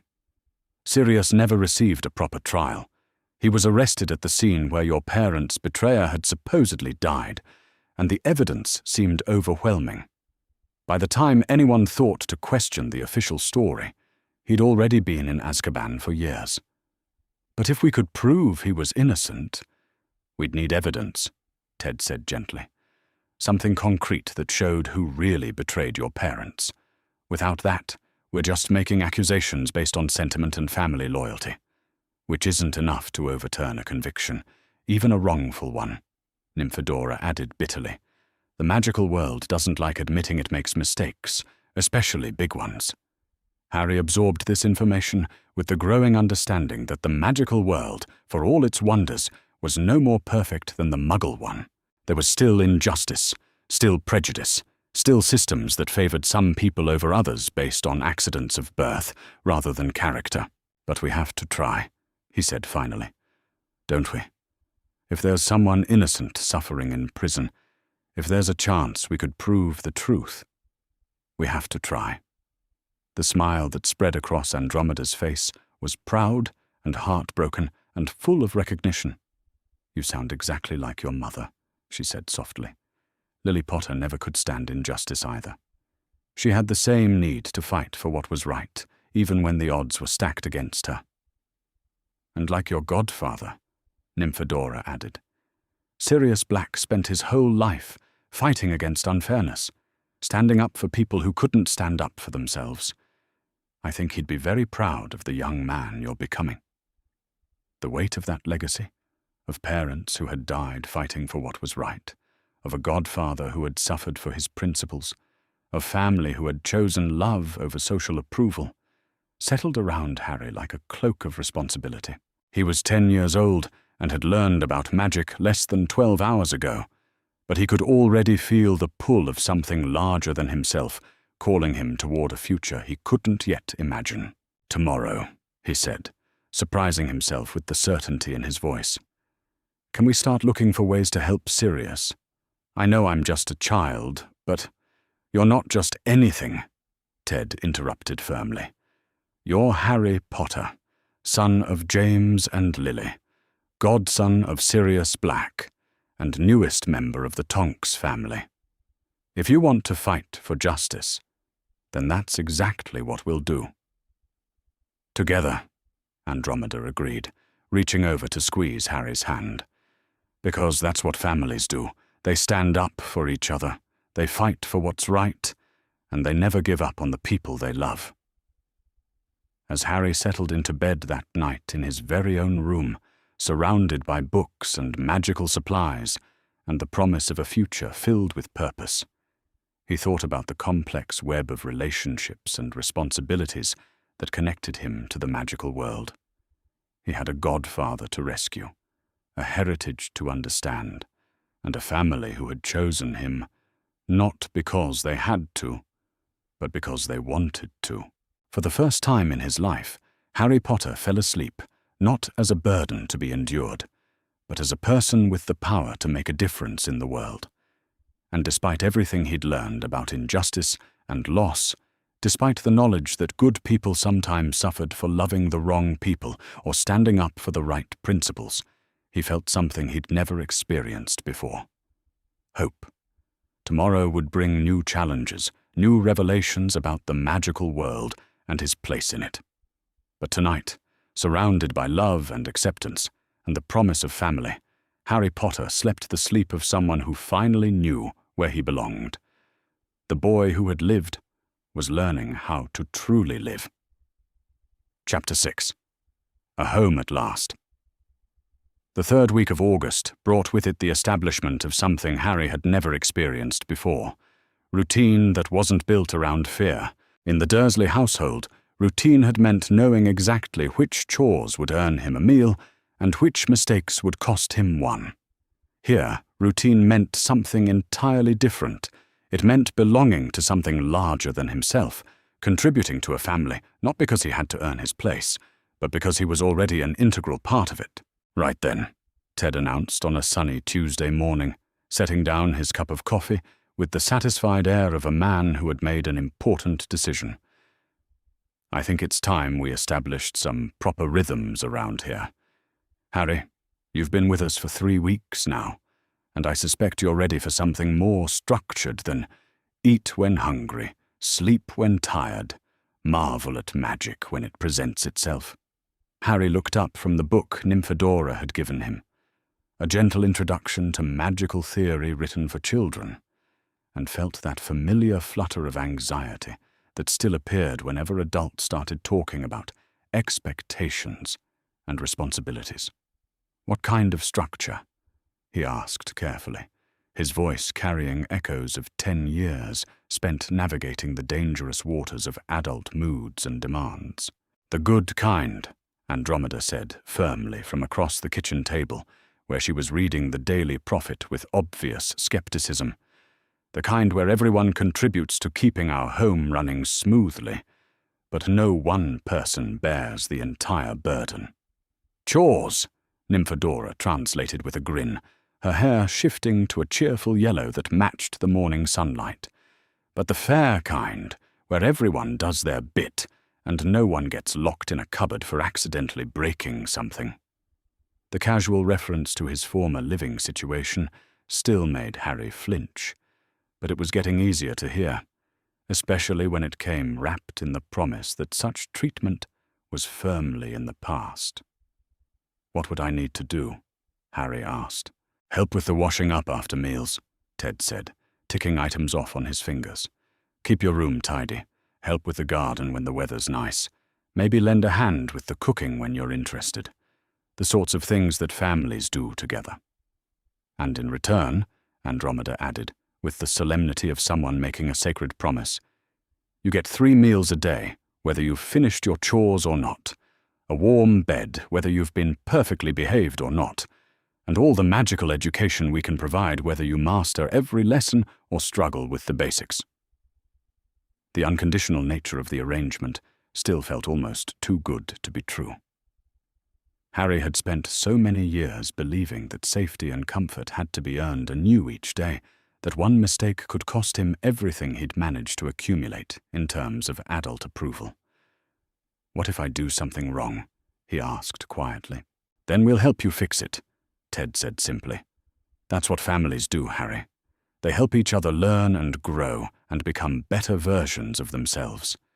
They don't withdraw love and support the moment someone makes a mistake."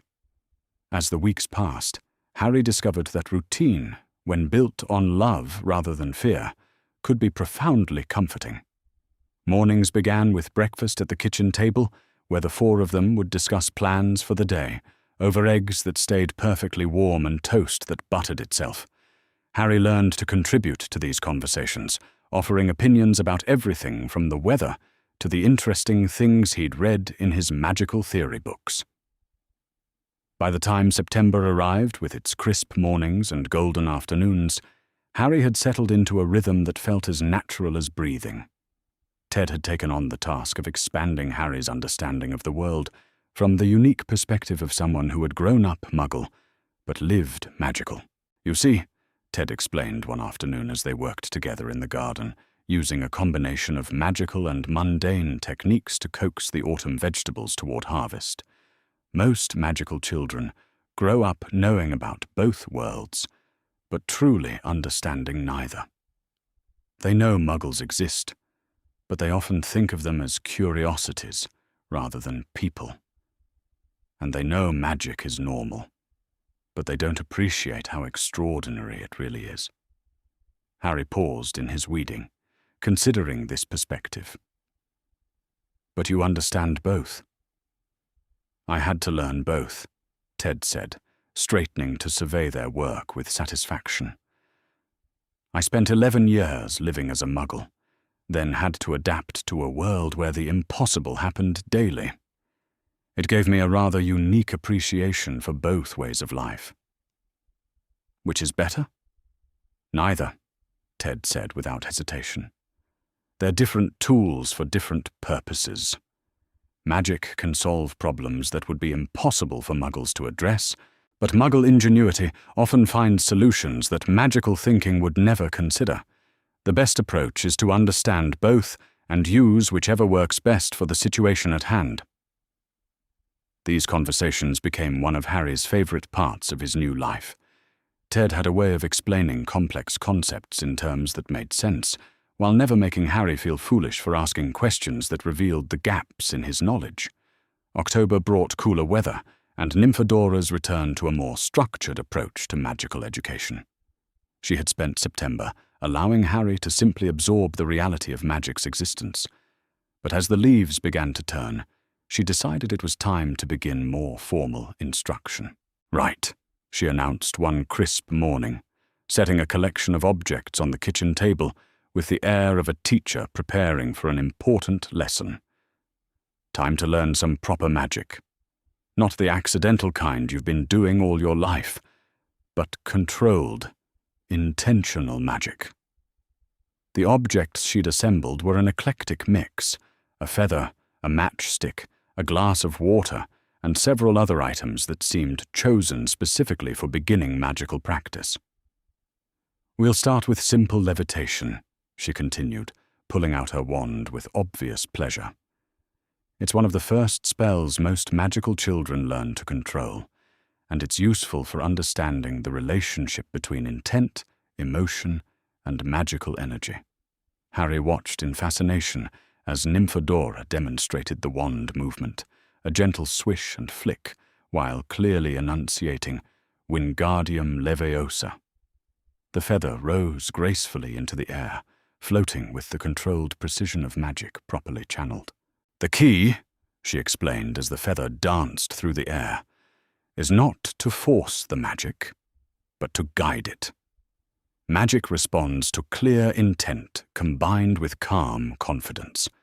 If you are tense or frustrated, the magic becomes tense and frustrated too." Harry's first attempts were decidedly mixed.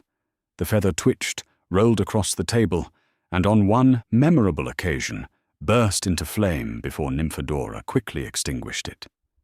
But Nymphadora was endlessly patient, offering encouragement and gentle correction, until finally, on a grey Thursday afternoon in late October, Harry achieved his first successful levitation. The feather rose slowly, wobbling slightly but definitely airborne, and Harry felt a rush of triumph, unlike anything he'd ever experienced. This wasn't accidental magic born of fear or anger. This was deliberate, controlled, his magic responding to his will in exactly the way he intended. "Brilliant!" Nymphadora exclaimed, clapping her hands in genuine delight. "Absolutely brilliant, Harry. Look at that control for a first success." The praise felt different from anything he'd received at the Dursleys, where his occasional successes at school had been dismissed as irrelevant or treated with suspicion. Here, his achievement was celebrated, not because it reflected well on his guardians, but because it represented his own growth and development. As autumn deepened, Harry began to make friends with other magical children in the neighbourhood. The wizarding community in their part of London was small but close-knit, and word had quickly spread that the famous Harry Potter was living quietly with the Tonks family. Unlike his experience in Diagon Alley, where his celebrity had been overwhelming and uncomfortable, the local children treated him with the casual acceptance that came from growing up in the magical world. Yes, they knew who he was, but they were more interested in whether he could fly a toy broomstick properly or help them with the elaborate games of magical hide-and-seek that occupied their afternoons. There was Emma Clearwater, whose mother worked at St. Mungo's, and who could make flowers bloom out of season with just a touch of her hand. Timothy Goldstein, who lived 3 streets over and had an uncanny ability to find lost objects by simply thinking about them very hard. And Sarah Bones, whose aunt worked in some important government office and who possessed an encyclopedic knowledge of magical creatures despite being only 11 herself. For the first time in his life, Harry experienced the simple pleasure of childhood friendship, games that went on until parents called them in for dinner, conversations about everything and nothing, the comfortable camaraderie that came from being accepted as part of a group. "You're different now," Nymphadora observed one evening in November, as they sat by the fire working on magical theory homework she'd assigned him. "More relaxed, more yourself, I suppose." Harry looked up from his essay on the historical uses of levitation charms, considering her words. "How was I different before?" "Careful," she said after a moment's thought. "Like you were constantly braced for something terrible to happen. Like you were waiting for the other shoe to drop, as Dad would say." It was true, Harry realized. The hypervigilance that had kept him alive at the Dursleys was slowly fading, replaced by the easier alertness of someone who was genuinely safe. He no longer flinched when Ted raised his voice in laughter, no longer hoarded food from meals in case the next one didn't materialize, no longer checked and double-checked his room to ensure he hadn't left anything out of place that might provoke punishment. "I'm getting fatter," he said with satisfaction, patting his stomach where months of regular meals and Andromeda's determined feeding had finally begun to show results. "You're getting healthy," Nymphadora corrected. "There's a difference. You look like a proper 10-year-old now instead of a 7-year-old who's been stretched too tall." November also brought family traditions that were entirely new to Harry's experience. Game nights around the kitchen table, where Ted's competitive streak emerged during particularly cutthroat rounds of exploding snap. Cozy evenings in the sitting room, where Andromeda would read aloud from adventure novels while the others listened, occasionally offering commentary or predictions about the hero's fates. Weekend mornings spent in companionable laziness, reading or working on individual projects while enjoying each other's company. These simple pleasures might have seemed mundane to someone who had grown up with them, but to Harry they represented a kind of luxury beyond anything he could have imagined. The knowledge that he could express an opinion without fear of contradiction, ask for help without being made to feel stupid, or simply exist in the same space as the adults in his life without being considered an intrusion, all of it was still miraculous enough to take his breath away. By the time December arrived with its promise of Christmas, Harry had gained weight, confidence, and something he was only beginning to recognize as happiness. His nightmares had faded from nightly occurrences to occasional disruptions. His reflexive flinching at sudden movements had disappeared entirely. Most importantly, he had stopped waiting for the moment when this new family would decide they'd made a mistake in taking him in. "What do you usually do for Christmas?" he asked Andromeda, one snowy afternoon as they sat wrapping presents in the sitting room, surrounded by ribbons and colorful paper, and the warm scent of baking cookies drifting from the kitchen. "Usually?" Andromeda paused in her wrapping to consider the question. "Well, we have a proper Christmas dinner with all the traditional foods. We exchange gifts in the morning, then spend the day reading or playing games or visiting with friends. Nothing too elaborate, but warm and comfortable." "What about you?" Ted asked, emerging from the kitchen with flour in his hair and a satisfied expression that suggested the cookies were proceeding according to plan. "What did Christmas look like at the Dursleys?" Harry was quiet for a long moment, trying to find a way to explain Christmas mornings spent alone in his cupboard, while the family exchanged gifts he wasn't allowed to touch. Christmas dinners where he was served scraps, if anything, the careful invisibility required to avoid disrupting Dudley's holiday celebrations. "Not much," he said finally. "It wasn't really for me." The silence that followed was heavy with unspoken understanding and carefully controlled anger. Finally, Nymphadora spoke, her voice bright with determined cheer. "Well, this Christmas is absolutely for you," she announced. "Mum's been planning your stocking for weeks. Dad's been secretly teaching me how to make your favorite kind of cookies, and I may have spent considerably more of my allowance on presents than I probably should have." "You don't need to. We want to," Andromeda interrupted gently. "Harry, this is your first real Christmas, and we want it to be everything Christmas should be. Warm and magical, and full of love, and perhaps slightly too much food."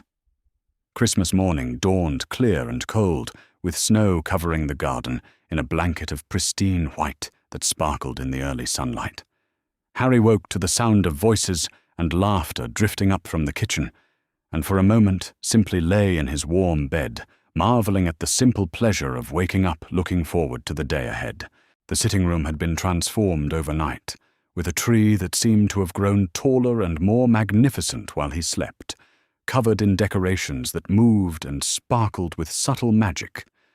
Beneath the tree, a collection of wrapped packages waited with colorful ribbons and gift tags written in familiar handwriting. "Happy Christmas, Harry," Nymphadora called as he appeared in the doorway, her hair a festive combination of red and green that managed to avoid looking garish through some trick of magical coordination. What followed was the most perfect morning of Harry's young life. Presents that had been chosen specifically for him, with careful attention to his interests and preferences. Books about magical history and theory, a beginner's set of potions equipment, warm jumpers knitted by Andromeda's own hands, and, most precious of all, a photo album filled with pictures of his parents, that the family had carefully collected from various sources over the years. But more than the gifts themselves, it was the way they were given that took Harry's breath away. The genuine pleasure on Ted's face as Harry unwrapped the deluxe magical chess set he'd chosen. Andromeda's careful attention to Harry's reactions, making sure he felt included in every tradition and celebration. Nymphodora's infectious excitement that made everything feel more magical and wonderful than it had any right to be. "This is the best Christmas ever," Harry announced over dinner, his cheeks flushed with warmth and happiness, and perhaps slightly too much Christmas pudding. "This is your first proper Christmas," Ted corrected gently. "Which means it's only going to get better from here, because now we know what traditions you like best and can make sure to include them every year." Every year. The casual assumption that there would be many more Christmases, that this was the beginning of a tradition rather than a one-time gift, made Harry's throat tighten with emotion he couldn't quite name. As the afternoon faded into evening, and they settled in the sitting room with their books and games and the comfortable lethargy that came after a perfect day, Harry realized something that made him pause in wonder.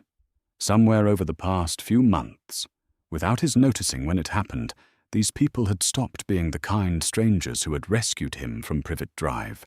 They had become, simply and completely, his family.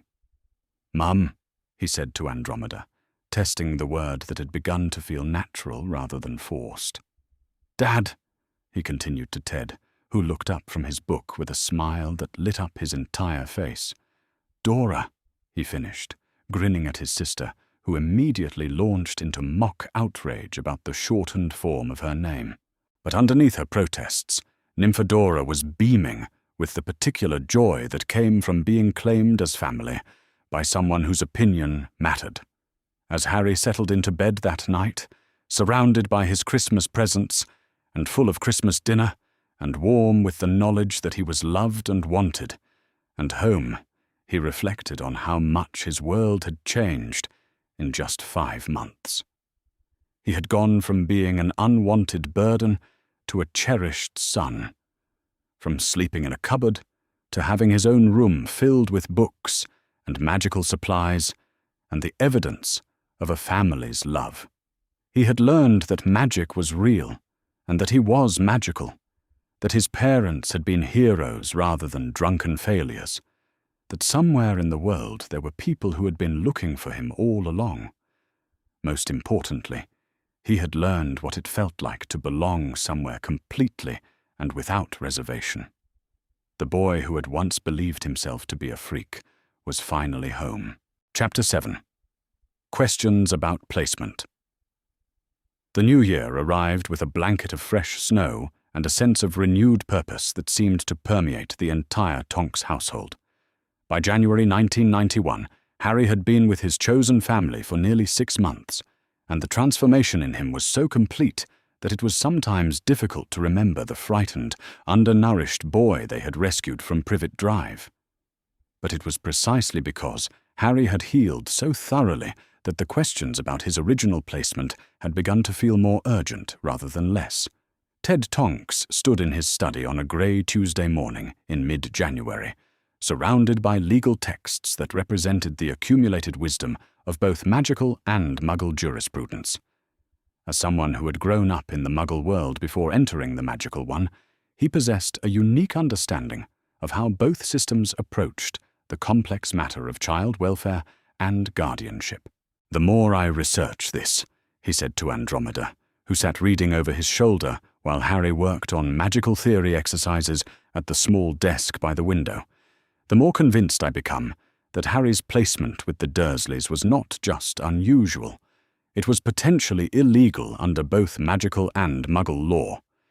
Harry looked up from his essay on the 3 fundamental principles of transfiguration, his attention immediately caught by the gravity in Ted's voice. Over the past months, he had grown accustomed to being included in adult conversations about his own life, but discussions of legal matters still made him nervous in ways he couldn't quite articulate. "What do you mean?" he asked, setting down his quill with careful precision. Ted turned from his books, to face Harry directly, his expression serious but not unkind. "I mean that under normal circumstances, magical law requires that orphaned magical children be placed with magical guardians whenever possible. The integration of magical children into Muggle households is considered a last resort, to be used only when no suitable magical family can be found. But the Dursleys are my only family," Harry said automatically, the words carrying the weight of 10 years' repetition.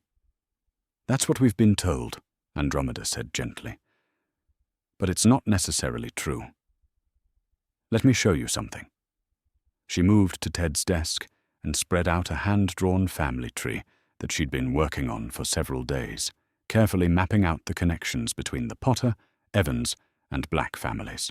The diagram was more complex than Harry had expected, with dozens of names connected by lines that represented marriages, births, and the intricate web of relationships that defined magical Britain's interconnected society.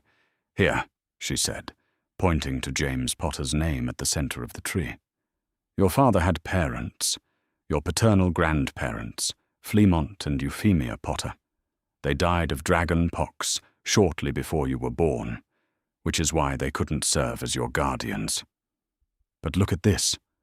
Her finger traced a line to Sirius Black's name, which was connected to the Potter family through bonds of friendship and magical brotherhood that went deeper than blood. "Sirius Black was named your official magical guardian in your parents' will," Ted continued, producing a document that made Harry's heart skip a beat. "I've managed to obtain a copy of the relevant portions of James and Lily Potter's last will and testament. It's quite explicit.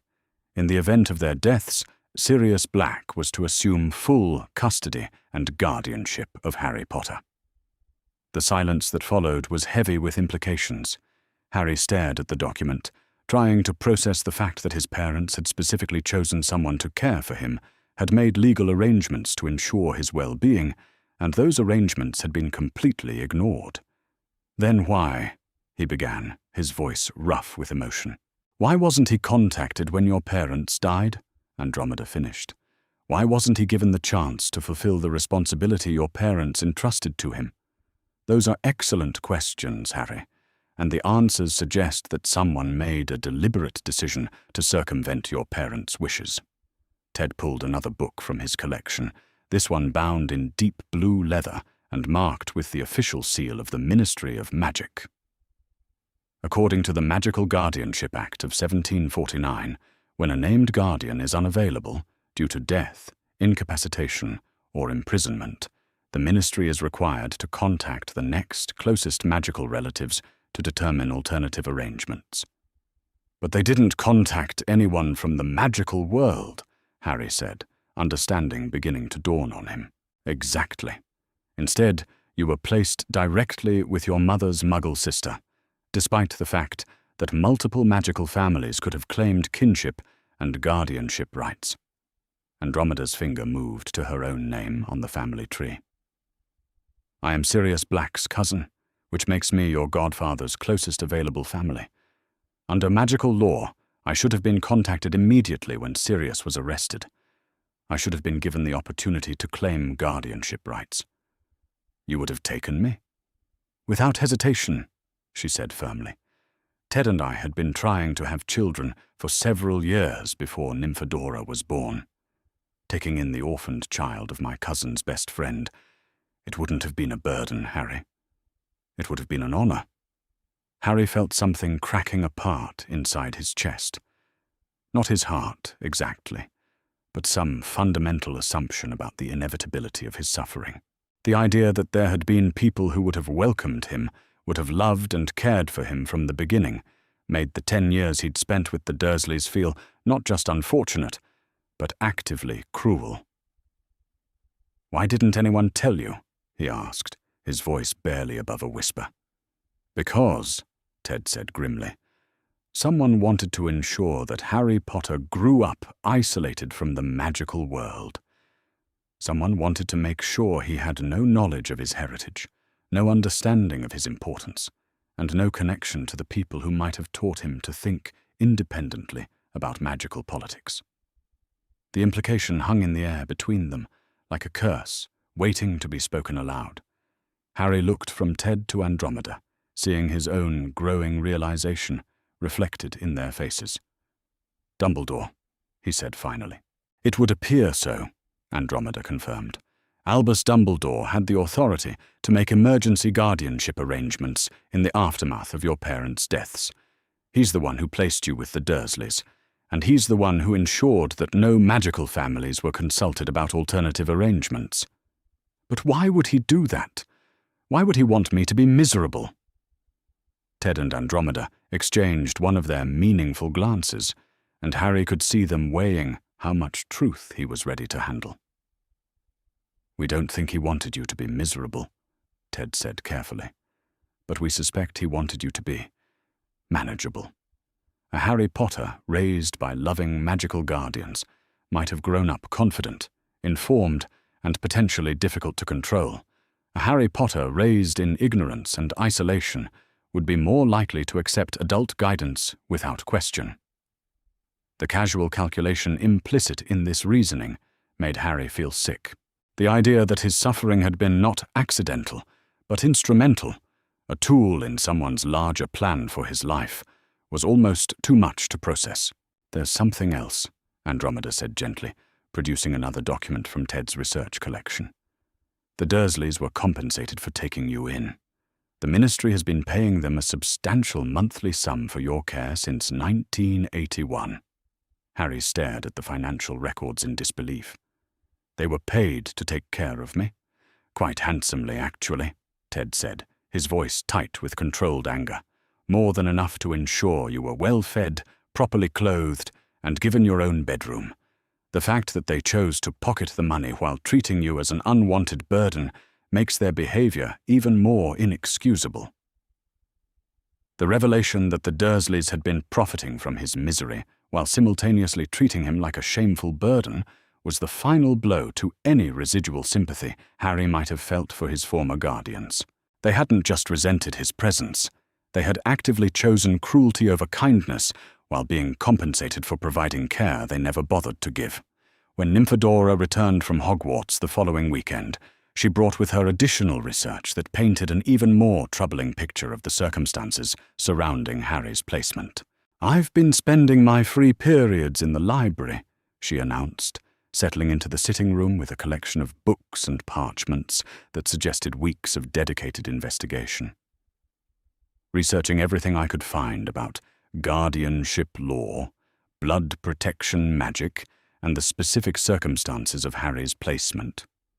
She spread her materials across the coffee table with the thoroughness of someone who had approached the task with academic rigor. The official justification for placing Harry with the Dursleys centers around something called blood ward protection. The theory is that because Lily Potter died protecting Harry, and because Petunia Dursley shared Lily's blood, Harry would be protected from Voldemort's remaining followers as long as he could call the Dursleys' house home. "That sounds reasonable," Harry said cautiously. "It would be if the protection actually worked the way it's supposed to," Nymphadora replied. "But I found several problems with the theory as it was implemented." She pulled out a thick tome on protective magic and opened it to a page covered in complex diagrams and ancient runic inscriptions. "True blood ward protection requires the willing participation of the blood relative providing sanctuary," she explained. "The magic is powered by love, sacrifice, and the genuine desire to protect the person being sheltered. If the blood relative resents the protected person's presence, actively wishes them harm, or treats them with cruelty, the protection becomes corrupted and may fail entirely." The implications of this were staggering. Harry thought about the decade of abuse, neglect, and systematic cruelty he'd endured at the Dursleys, and realized that far from protecting him, their treatment might have undermined the very magic that was supposed to keep him safe. "Are you saying the blood wards didn't work?" "I'm saying they probably failed years ago," Nymphadora said grimly. "Which means you've been living unprotected in the Muggle world for most of your life, while the magical world believed you were safely hidden behind powerful protective magic. Ted leaned forward in his chair, his expression serious. There's another aspect to this that troubles me even more. I've been researching Muggle child welfare law, and I can tell you with certainty that if any social worker had ever conducted a proper inspection of Harry's living conditions, he would have been removed from the Dursleys' custody immediately. But no one ever checked, Harry said, understanding beginning to dawn. No one ever checked, Andromeda confirmed. The magical world assumed you were safe because of the blood wards. The Muggle authorities were never informed of your existence because magical children aren't typically registered in Muggle systems. You fell through the cracks between two worlds, and someone made sure those cracks were wide enough to hide you completely. The systematic nature of his isolation was becoming clear to Harry in ways that made him feel cold despite the warmth of the sitting-room fire. This hadn't been a series of unfortunate accidents or well-intentioned mistakes. This had been a carefully orchestrated campaign to ensure that Harry Potter grew up exactly as isolated and uninformed as someone wanted him to be. "What do we do now?" he asked, looking around at the three people who had become his anchor in a world that suddenly seemed much more complicated and dangerous than he'd realized. "Now we document everything," Ted said firmly. "We gather evidence, we build a case, and we prepare to challenge the entire arrangement. If Harry's guardianship was improperly managed, if his placement was made without following proper legal procedures, then we have grounds to demand a formal review." "And if the review concludes that mistakes were made?" Nymphadora asked. "Then we demand accountability," Andromeda said, her voice carrying the same determined edge that Harry had heard when she first decided to rescue him from Privet Drive. "We demand justice for the child who was failed by the very system that was supposed to protect him." Harry felt a surge of gratitude for these people who had taken him in, who were willing to fight for him, who treated his well-being as something worth defending. But underneath the gratitude was a growing sense of anger at the injustices that had shaped his early life. Anger that felt clean and righteous in a way that his childhood rage never had. "I want to help," he said, surprised by the firmness in his own voice. "I want to be part of this investigation, part of holding people accountable. I'm tired of being something that happens to other people.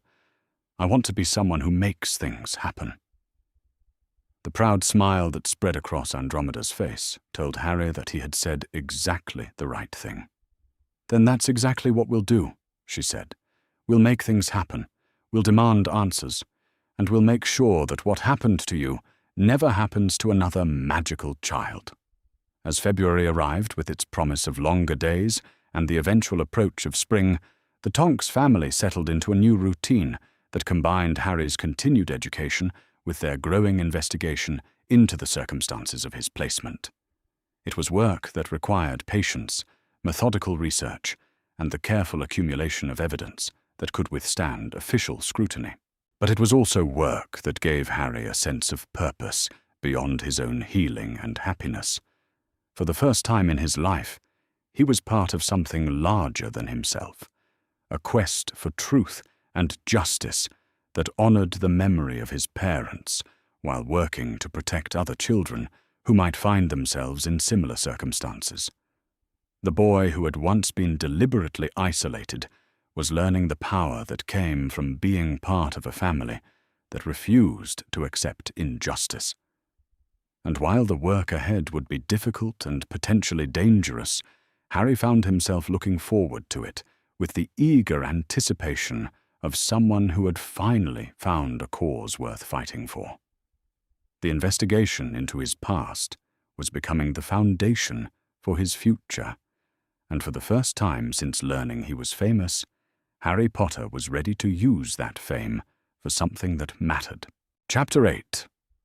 Magical Education. Begins by March 1991, it had become clear to everyone in the Tonks household that Harry's informal magical education, while wonderful for building confidence and basic understanding, was no longer sufficient for his growing curiosity and natural ability. The family's investigation into his placement had revealed not just the injustices of his past, but the extent to which his magical development had been deliberately stunted.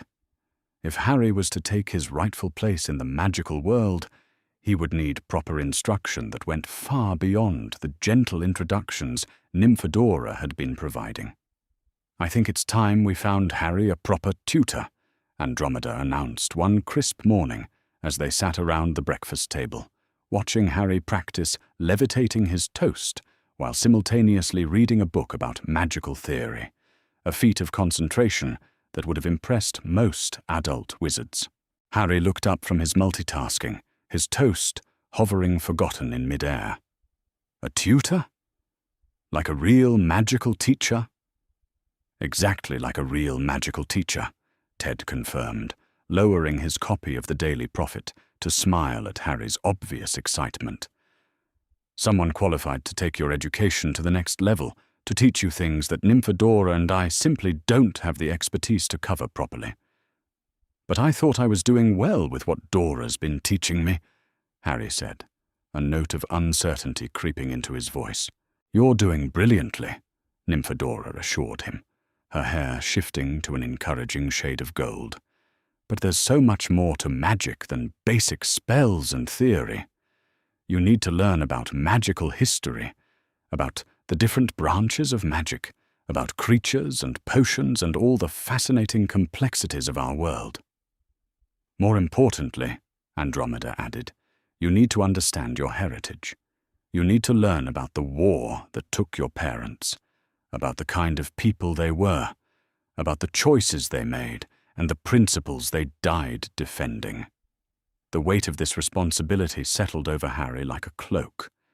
At nearly 11, he was old enough to understand that his education wasn't just about preparing for his own future. It was about honoring his parents' memory and understanding his place in the broader sweep of magical history. A week later, Andromeda brought home a witch whose presence immediately transformed the atmosphere of the house. Professor Lydia Clearwater was a woman in her 50s, with steel-grey hair pulled back in a severe bun and eyes that missed absolutely nothing. She had spent 30 years teaching at various magical institutions before retiring to private tutoring, and her reputation for turning even the most challenging students into accomplished wizards was legendary. "Mr. Potter," she said, studying Harry with the intensity of someone evaluating a complex magical artifact. "I've heard a great deal about you. Shall we see what you're capable of?" What followed was the most comprehensive magical assessment Harry had ever experienced. Professor Clearwater tested not just his spell work, but his theoretical knowledge, his understanding of magical principles, and his ability to adapt magical concepts to new situations. She watched him levitate objects, demonstrate the basic defensive spells Nymphadora had taught him, and work through complex magical puzzles that required both knowledge and intuition. "Interesting," she murmured, as Harry successfully transfigured a matchstick into a needle, something most students didn't attempt until their second year of formal education. "Your technique is rough, but your instinctive understanding of magical principles is quite advanced. You've been self-taught." "Nymphadora's been helping me," Harry explained, "and I've read a lot of books. It shows. You have the kind of magical intuition that can't be taught, only refined. We'll have a great deal to work with." Professor Clearwater's curriculum was unlike anything Harry had imagined. Instead of beginning with simple spells and gradually working toward more complex magic, she approached his education holistically, weaving together history, theory, and practical application in ways that helped him understand not just how magic worked, but why it mattered. "Magic," she explained during their first formal lesson, "is not just a tool for making life more convenient. It is the fundamental force that connects all living things, the energy that flows through the world and allows extraordinary things to happen when properly channeled. Understanding this connection between wizard and magic, between magic and the world, between individual power and collective responsibility, is the foundation of all true magical education. Their history lessons were revelatory. Harry learned about the great magical conflicts of the past, about wizards who had used their power to protect the innocent and others who had sought to dominate those they considered inferior. He learned about the delicate balance between magical and Muggle worlds, about the laws and customs that governed magical society, and about the ongoing struggle to ensure that power was used wisely rather than selfishly.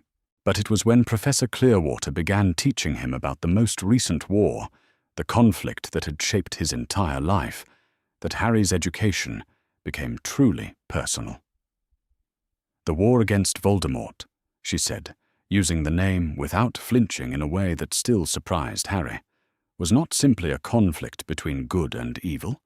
It was a battle over fundamental questions about how magical society should be organized. Should magical ability determine social worth? Should ancient bloodlines hold power simply because they were ancient? Should fear of Muggle discovery justify the oppression of Muggle-born wizards? "What did my parents believe?"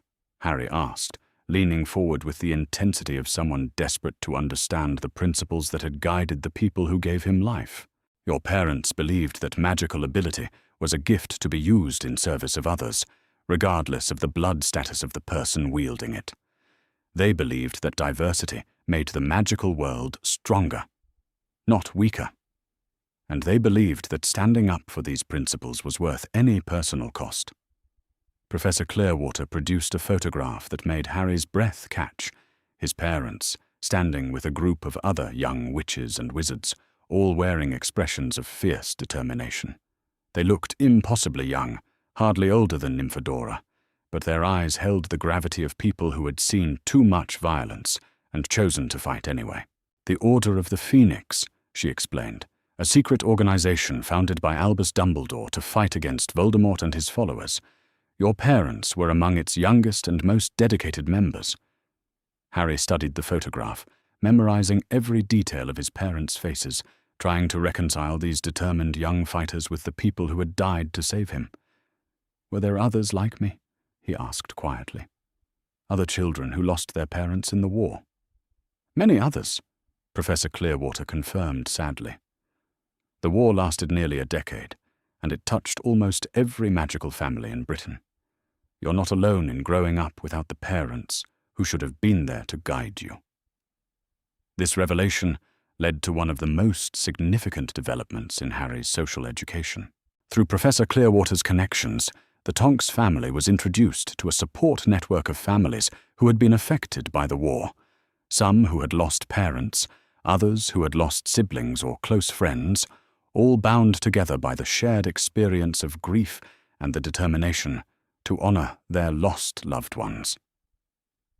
There was Susan Bones, whose parents had been killed in a Death Eater raid when she was 6, now raised by her Aunt Amelia, who worked in magical law enforcement. Neville Longbottom, whose parents had been tortured into madness and now lived in the long-term care ward of St. Mungo's, raised by his formidable grandmother. Hannah Abbott, whose father had died fighting Death Eaters and whose mother had struggled for years to rebuild their family's life. Meeting these children, who were close to Harry's own age and shared his experience of growing up in the shadow of loss, was transformative. For the first time, Harry understood that his story, while unique in its details, was part of a larger tapestry of sacrifice and survival. "It helps," Susan said during one of their informal gatherings at the Tonks house, "knowing that other people understand what it's like to grow up with empty spaces where your parents should be. And knowing that they died for something important," Neville added quietly. "Gran always says that my parents were heroes, that they could have saved themselves, but chose to protect others instead. It makes the missing hurt less, somehow." These friendships gave Harry a sense of connection to his generation of magical children that went beyond his growing bond with the Tonks family. He was not just Harry Potter, the boy who lived. He was one of many children who had been shaped by war and loss, who carried the legacy of parents who had died for their principles. As spring progressed, Harry's magical abilities began to flourish under Professor Clearwater's expert guidance. He showed particular aptitude for defense against the dark arts, mastering protective spells and counter-curses with an intuitive understanding that impressed even his experienced teacher. "You have your mother's instinct for defensive magic," Professor Clearwater observed, after Harry successfully cast a shield charm strong enough to deflect a moderately powerful hex. Lily Potter was known for her innovative approaches to magical protection. But there's something else in your technique, a kind of fierce determination that suggests you understand viscerally what these spells are meant to protect against. Harry's excellence in defense was matched by his growing fascination with the broader magical world. Professor Clearwater introduced him to magical creatures through carefully supervised visits to sanctuaries and reserves, where he met everything from gentle bowtruckles to magnificent hippogriffs. She taught him the basics of potion making, showing him how precise measurement and careful timing could transform ordinary ingredients into extraordinary magical effects. "Magic," she explained as they worked together to brew a simple healing potion, "is about transformation, taking something ordinary and helping it become something extraordinary. It's about understanding the potential that exists in everything and everyone, and learning how to help that potential flourish." When Easter holidays arrived, and Nymphadora returned from Hogwarts for 2 weeks, she was amazed by the progress Harry had made. "Professor Clearwater's been teaching you advanced theory," she said, reading over the essays Harry had written about the fundamental principles of magical transformation. "This is material I didn't encounter until my 4th year at Hogwarts. She says I need to understand the foundations properly before I can build on them," Harry explained. "She's been teaching me about how magic flows through everything, how it connects all living things." "Show me what you've learned," Nymphadora challenged, settling into the sitting room with the expectant air of someone preparing to be impressed. What Harry demonstrated over the next hour would have been remarkable from a student twice his age. He performed complex variations on basic spells, showing an understanding of magical principles that went far beyond rote memorization. But it was his transfiguration work that truly astonished his adoptive sister. "Watch this," he said, picking up a pebble from the garden and holding it carefully in his palm. With a level of concentration that made the air around him seem to shimmer, he slowly transformed the stone into a small, perfectly formed glass marble that caught the afternoon light like a trapped rainbow. "Harry," Nymphadora breathed, "that's incredible. Transfiguration is supposed to be one of the most difficult branches of magic, and you just performed a complex transformation like it was nothing." "Professor Clearwater says I have a particular aptitude for it," Harry said, trying to sound modest despite his obvious pride. "She thinks I might have inherited it from my father. James Potter was apparently famous for his transfiguration skills at Hogwarts." "He was," Andromeda confirmed from the doorway, where she'd been watching with obvious maternal pride. "James could transform his appearance so completely that even people who knew him well would walk right past him without recognition. It was one of his most useful skills during the war." The knowledge that he was following in his father's magical footsteps gave Harry a sense of connection to his heritage that went beyond the photographs and stories he'd collected. This wasn't just about learning magic, it was about discovering the parts of himself that carried forward the legacy of James and Lily Potter. As May arrived with its promise of summer and the approaching milestone of Harry's 11th birthday, he had become a young wizard of remarkable ability and knowledge. Professor Clearwater's comprehensive education had given him a foundation that would have been envied by students several years older, while his growing friendships with other war orphans had provided him with a peer group that understood both his gifts and his losses. "You've exceeded every expectation I had when I agreed to tutor you," Professor Clearwater told him, during what would be their last formal lesson of the academic year. Your magical ability, your theoretical understanding, and your emotional maturity all suggest that you'll do well in whatever magical education lies ahead of you. What happens next? Harry asked, looking around the study that had become his classroom, at the books and magical instruments that had opened up new worlds of understanding. Next, you continue growing, she said with a smile that transformed her usually stern features. You continue learning, continue asking questions, continue becoming the wizard you were meant to be. And you remember that with great ability comes great responsibility. To use your gifts wisely, to protect those who need protection, and to honor the memory of the parents who gave everything to ensure you would have the chance to choose your own path. As Harry settled into bed that night, surrounded by the books and magical supplies that represented months of intensive education, he reflected on how much his world had expanded since Professor Clearwater had entered his life. He was no longer just a rescued child learning to trust in love and safety. He was a young wizard with genuine skills, a deep understanding of his magical heritage, and a growing sense of purpose. The boy who had once been deliberately kept ignorant was now better educated than many students twice his age. The child who had been isolated from his magical heritage now understood his place in the broader story of magical Britain. And the son of heroes was finally beginning to understand what it might mean to follow in his parents' footsteps. In a few months, he would turn 11, and with that birthday would come new opportunities and challenges that he couldn't yet imagine. But whatever the future held, Harry Potter was ready to meet it with the confidence of someone who knew his own worth and the skills to make a difference in the world. The magical education he had received wasn't just preparation for whatever came next. It was the foundation for a life that would honor both his parents' sacrifice and his own extraordinary potential. Chapter 9. The investigation deepens. By June 1991, what had begun as a family's quest to understand Harry's placement had evolved into something much larger and more troubling. The Tonks household had become an informal center of investigation, with legal documents, correspondence, and carefully compiled evidence covering every surface of Ted's study. As summer approached, and Harry prepared to turn 11, the scope of the injustices they had uncovered had expanded far beyond a single case of misguided guardianship.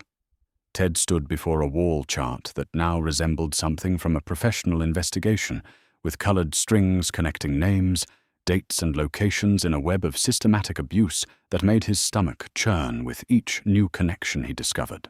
"It's not just Harry," he announced to the family one warm evening as they gathered in the study to review their latest findings. What happened to him? The illegal placement, the isolation from magical family, the deliberate concealment from proper oversight. It's part of a much larger pattern. Harry, now just weeks away from his 11th birthday, and noticeably taller and more confident than the frightened child they'd rescued nearly a year ago, studied the chart with the serious attention of someone who understood that adult conversations about systematic injustice directly affected his own life. "How many others?" he asked quietly.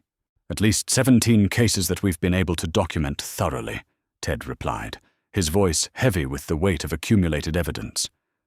"Magical children orphaned during the war, all placed with Muggle relatives, despite having magical family members who could have taken them in." Andromeda moved to stand beside the chart, her finger tracing connections between names that represented real children whose lives had been disrupted by the same forces that had shaped Harry's early years. Susan Bones should have gone to her Aunt Amelia immediately when her parents died. Amelia Bones was already working in magical law enforcement, had the resources to care for Susan properly, and was eager to take her in. Instead, Susan spent 3 years with Muggle relatives who treated her magical abilities as a shameful secret. And Neville Longbottom, Ted continued, was placed with distant Muggle cousins for nearly 6 months before his grandmother even learned what had happened to his parents. Augusta Longbottom is one of the most prominent pureblood matriarchs in magical Britain. The idea that she wouldn't have been contacted immediately about her grandson's welfare is preposterous. The systematic nature of these placements was becoming undeniable.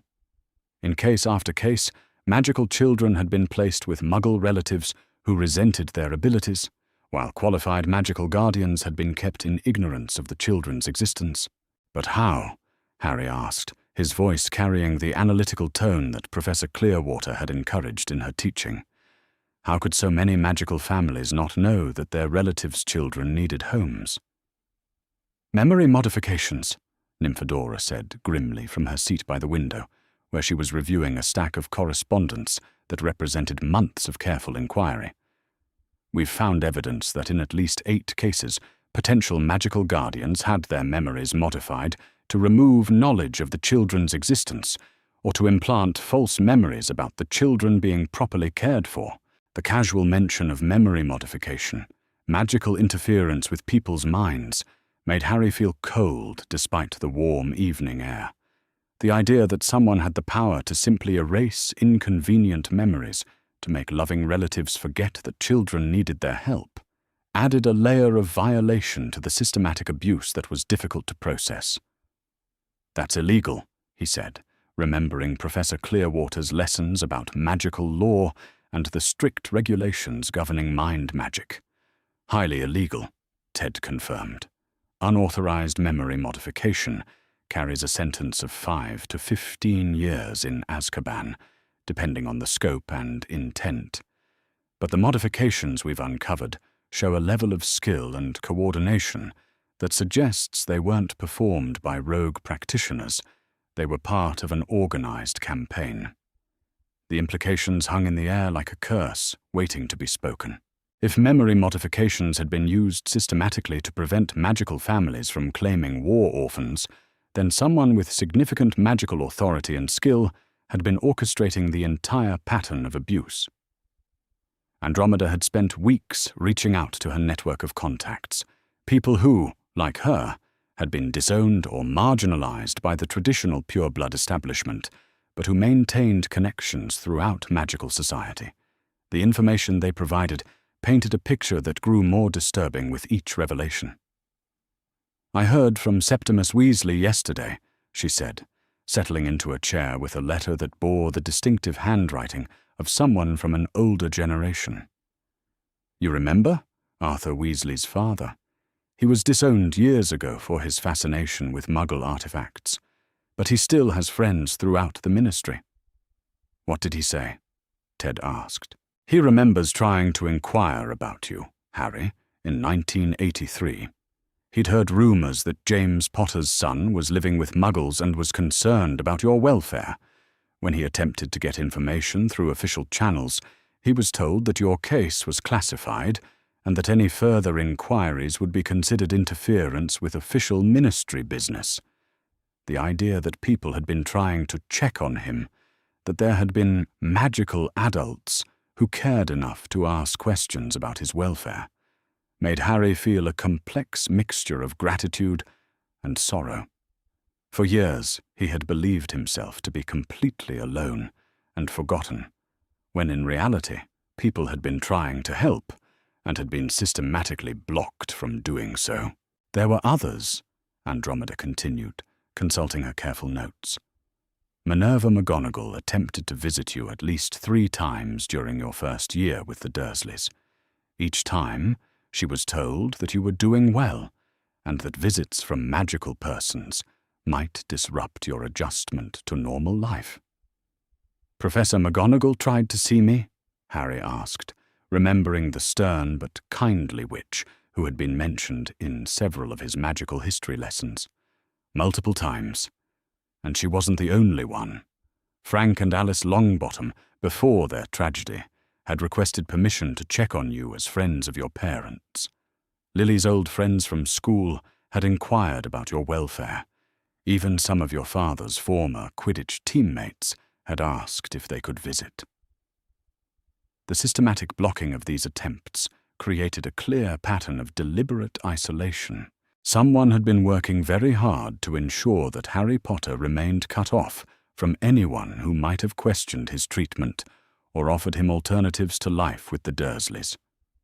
Nymphodora's contribution to their investigation came from an unexpected source: her connections within the Aura training program, where she had been attending weekend preparation courses in anticipation of applying after her Hogwarts graduation. "I've been talking to some of the junior Auras," she reported during one of their evening strategy sessions. "Very carefully, very casually, just asking about procedural questions regarding child welfare cases during wartime. What I've learned is troubling." She spread out a collection of official documents that she'd managed to obtain through her training program connections, forms, procedures, and case files that revealed the bureaucratic machinery behind the guardianship decisions. According to standard ministry procedure, any decision to place a magical child with Muggle guardians requires approval from at least 3 separate departments: Magical Accidents and Catastrophes, the Department for the Regulation and Control of Magical Creatures, and the Improper Use of Magic Office. The placement also requires an assessment of the proposed guardian's suitability and ongoing monitoring of the child's welfare. "And in Harry's case?" Ted asked, though his expression suggested he already knew the answer wouldn't be reassuring. "No interdepartmental approval process, no suitability assessment, no welfare monitoring. The placement was made under emergency wartime provisions that technically expired in 1982, a full year after the war ended. Harry's case, and the cases of at least 12 other children, were processed through a special administrative pathway that bypassed all normal safeguards.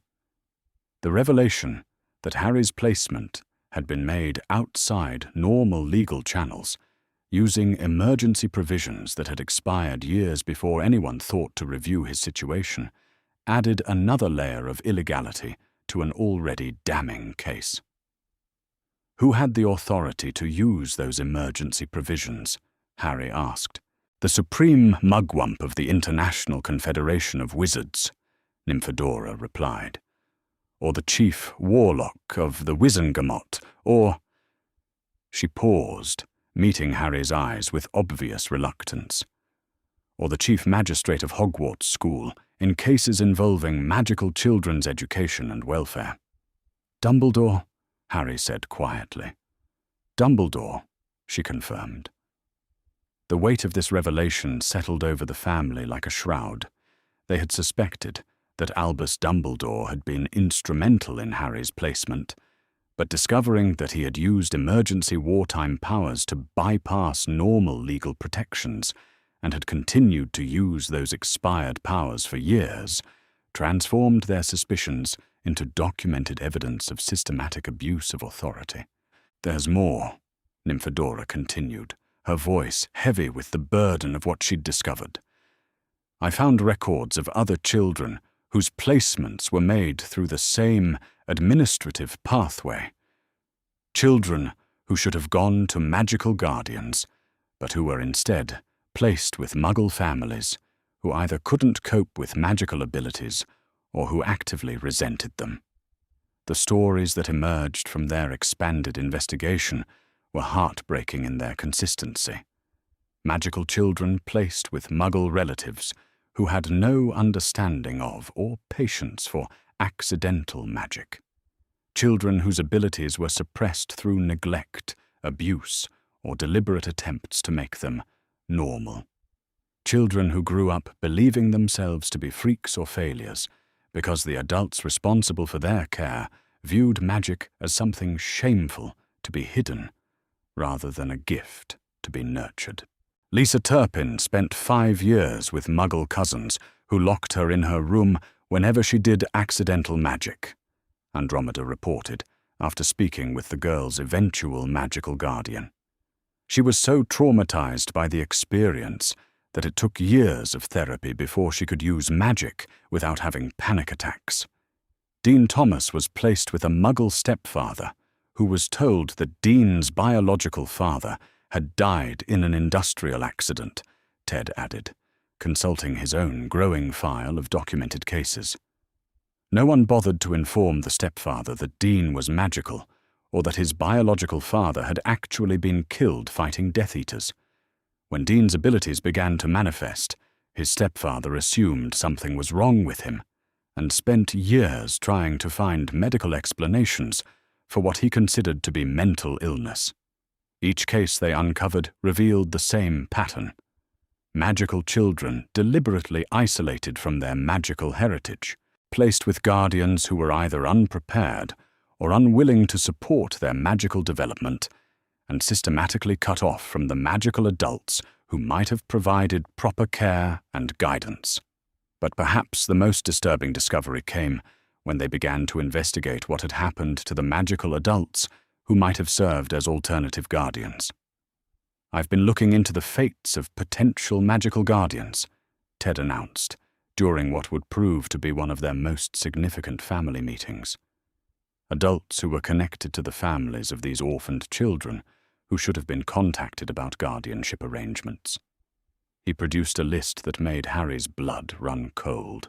Of the 47 magical adults who should have been contacted about the 17 cases we've documented, 14 died under suspicious circumstances in the 2 years following the war's end. Another 12 suffered what were officially classified as magical accidents that left them incapacitated or with serious long-term disabilities. 8 more were arrested on charges that were later dropped or dismissed, but only after they had spent months in Azkaban awaiting trial. The systematic targeting of potential magical guardians painted a picture of a conspiracy that went far beyond simple bureaucratic incompetence or misguided paternalism. Someone had been actively working to eliminate magical adults who might have interfered with the placement of war orphans in isolated, abusive situations. "This isn't about protecting children," Harry said, his voice carrying a note of anger that had been building throughout their investigation. "This is about controlling them, making sure that an entire generation of magical children grew up without understanding their heritage, without connections to the magical world, without the confidence that comes from knowing you're valued and supported. A generation of magical children who would be easier to manipulate as adults," Andromeda agreed grimly. "Children who would be grateful for whatever guidance they received, who would be less likely to question authority, who would view the magical world as something they were lucky to be included in, rather than something they belonged to by right." The scope of the conspiracy was staggering in its ambition and horrifying in its execution. What they had uncovered wasn't just individual cases of abuse or neglect. It was a systematic campaign to reshape an entire generation of magical Britain's children. As June drew to a close and Harry's 11th birthday approached, the family made a decision that would have far-reaching consequences for all of them. "We're going to file a formal complaint," Ted announced after days of careful deliberation. "Not just about Harry's case, but about the entire pattern we've uncovered. We have enough evidence to demand a full investigation into the guardianship arrangements made for war orphans, the use of emergency powers beyond their legal expiration, and the systematic targeting of potential magical guardians." "That's dangerous," Nymphadora pointed out, though her tone suggested admiration rather than disapproval. Formally challenging Dumbledore's authority, especially with evidence this comprehensive, it's going to make us targets. "We're already targets," Andromeda said firmly. "The moment we started asking questions about Harry's placement, we became threats to people who have invested years in maintaining these secrets. Our choice isn't between safety and danger, it's between fighting for justice and enabling continued abuse." Harry looked around at the 3 people who had become his family, who had taken him in not just as a rescue mission, but as a cause worth fighting for.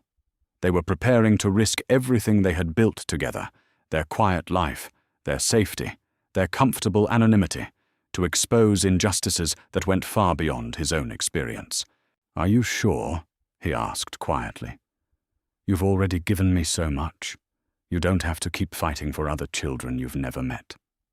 "Yes, we do," Ted said without hesitation, "because those children deserve the same chance you've had, the chance to grow up knowing they're loved and valued, knowing their heritage, knowing that their abilities are gifts rather than shameful secrets, and because the people responsible for stealing those chances need to face consequences for what they've done." As Harry went to bed that night, surrounded by the evidence of a year's worth of investigation and the promise of a fight that would define the next phase of his life, he reflected on how much his understanding of his place in the world had changed. He was no longer just Harry Potter, the boy who lived.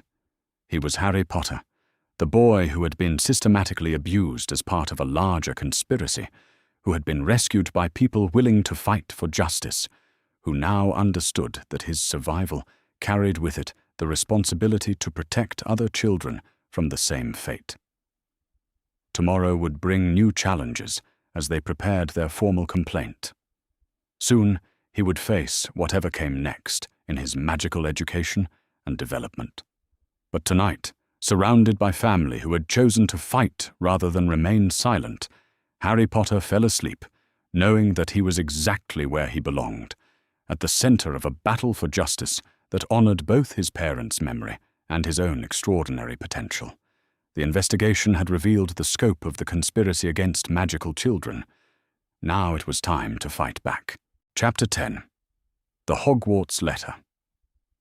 July 31st, 1991, dawned bright and warm, with the kind of perfect summer weather that seemed designed specifically for birthday celebrations.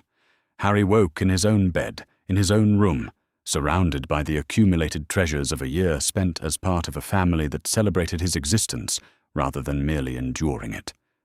For a moment, he simply lay still, marveling at how different this birthday felt from every other one he could remember.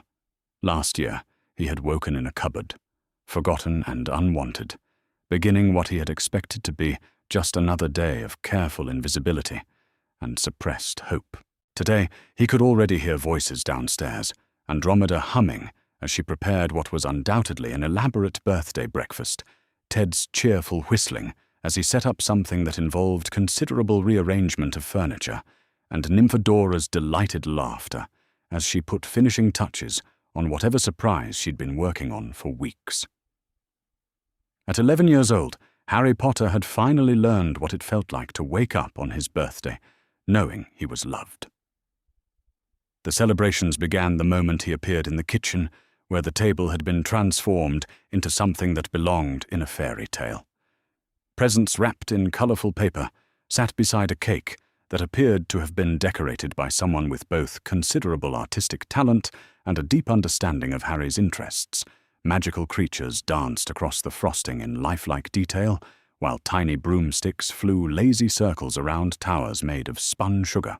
"Happy birthday, Harry," the family chorused as he stood in the doorway, momentarily overwhelmed by the sheer abundance of love and effort that had gone into making this day special. 11 years old, Andromeda said, pulling him into a hug that smelled of vanilla and the particular warmth that he had learned to associate with home. Practically grown up. Old enough for some very special presents, Ted added, with the conspiratorial grin of someone who had been looking forward to this moment for months.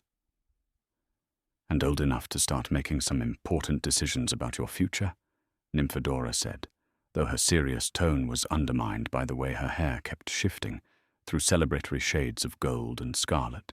The morning passed in a blur of perfect moments. Breakfast that featured all of Harry's favorite foods, presents that had been chosen with obvious care and attention to his interests, and the comfortable chaos of a family celebration where everyone's primary goal was simply to make sure the birthday boy felt thoroughly spoiled and appreciated.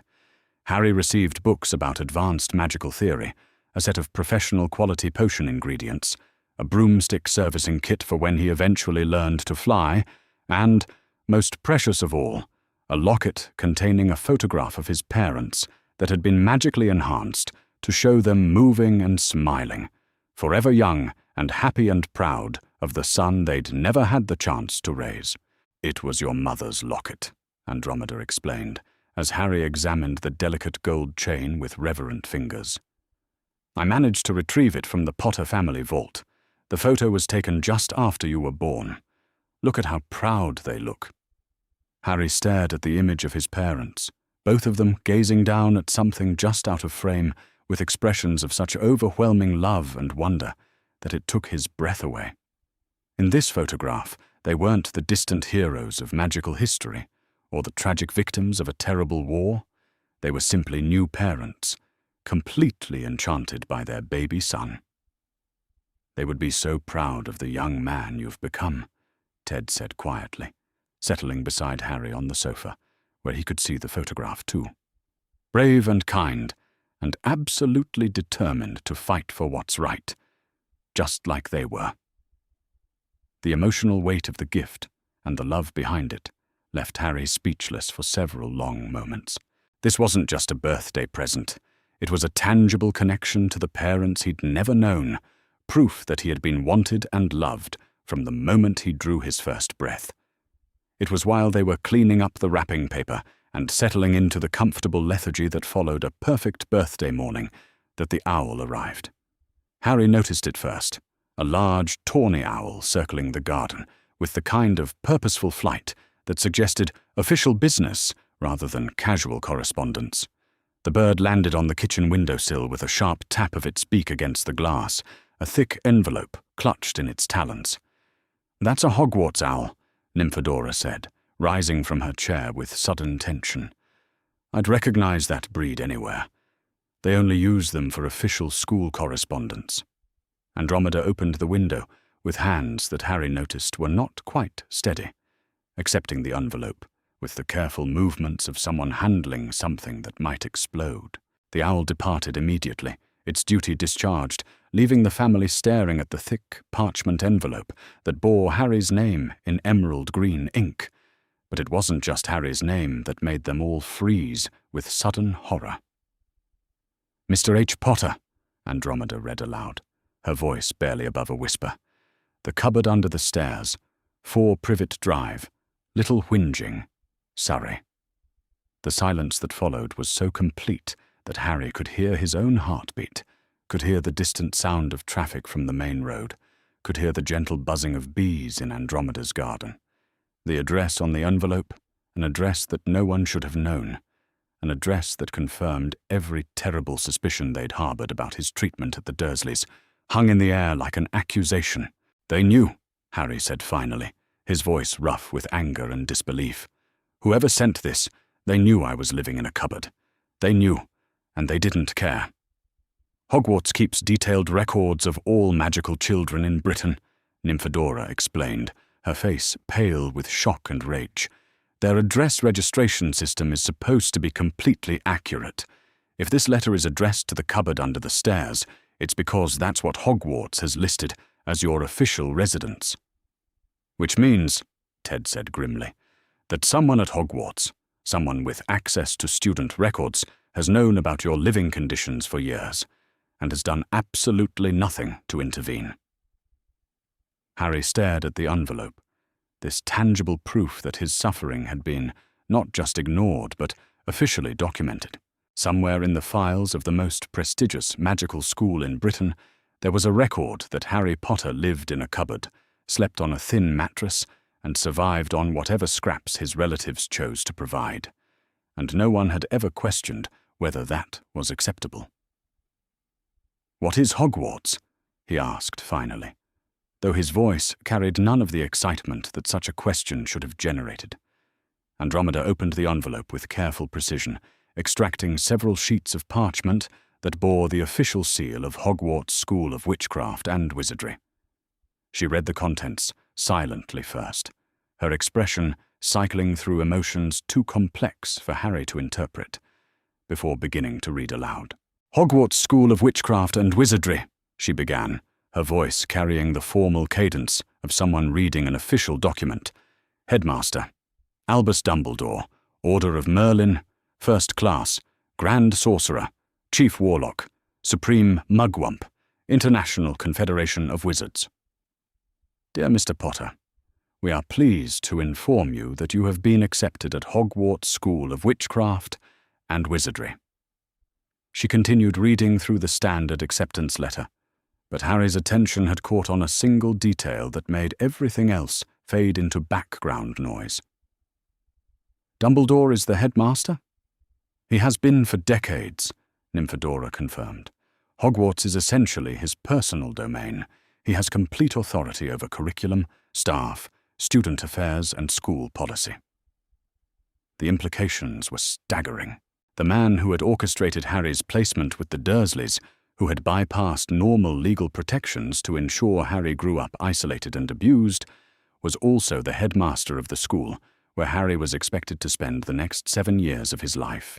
"You can't go," Andromeda said suddenly, her voice tight with maternal protectiveness. "Harry, I'm sorry, but you absolutely cannot attend a school where Albus Dumbledore has complete authority over your welfare. Not after everything we've discovered about his role in your placement." "But it's Hogwarts," Harry protested, surprising himself with the depth of his disappointment. "It's where my parents went to school. It's where they learned magic, where they met, where they became the people they were. It's also where Dumbledore will have complete access to you for 10 months out of every year," Ted said gently, "where he'll be able to monitor your development, influence your education, and potentially undo all the progress you've made in understanding your own worth and capabilities." "There are other magical schools," Nymphadora added, though her tone suggested she understood how inadequate that solution felt. "Beaubaton in France has an excellent reputation, and Durmstrang focuses heavily on practical magical application. There are smaller academies throughout Europe that might be better suited to your particular situation." But Harry found himself shaking his head before she'd finished speaking. The idea of attending some foreign school, of learning magic in a place that had no connection to his parents or his heritage, felt like giving up something essential to his identity. "I want to go to Hogwarts," he said firmly, his voice carrying a note of determination that had been building throughout the year of magical education and family investigation.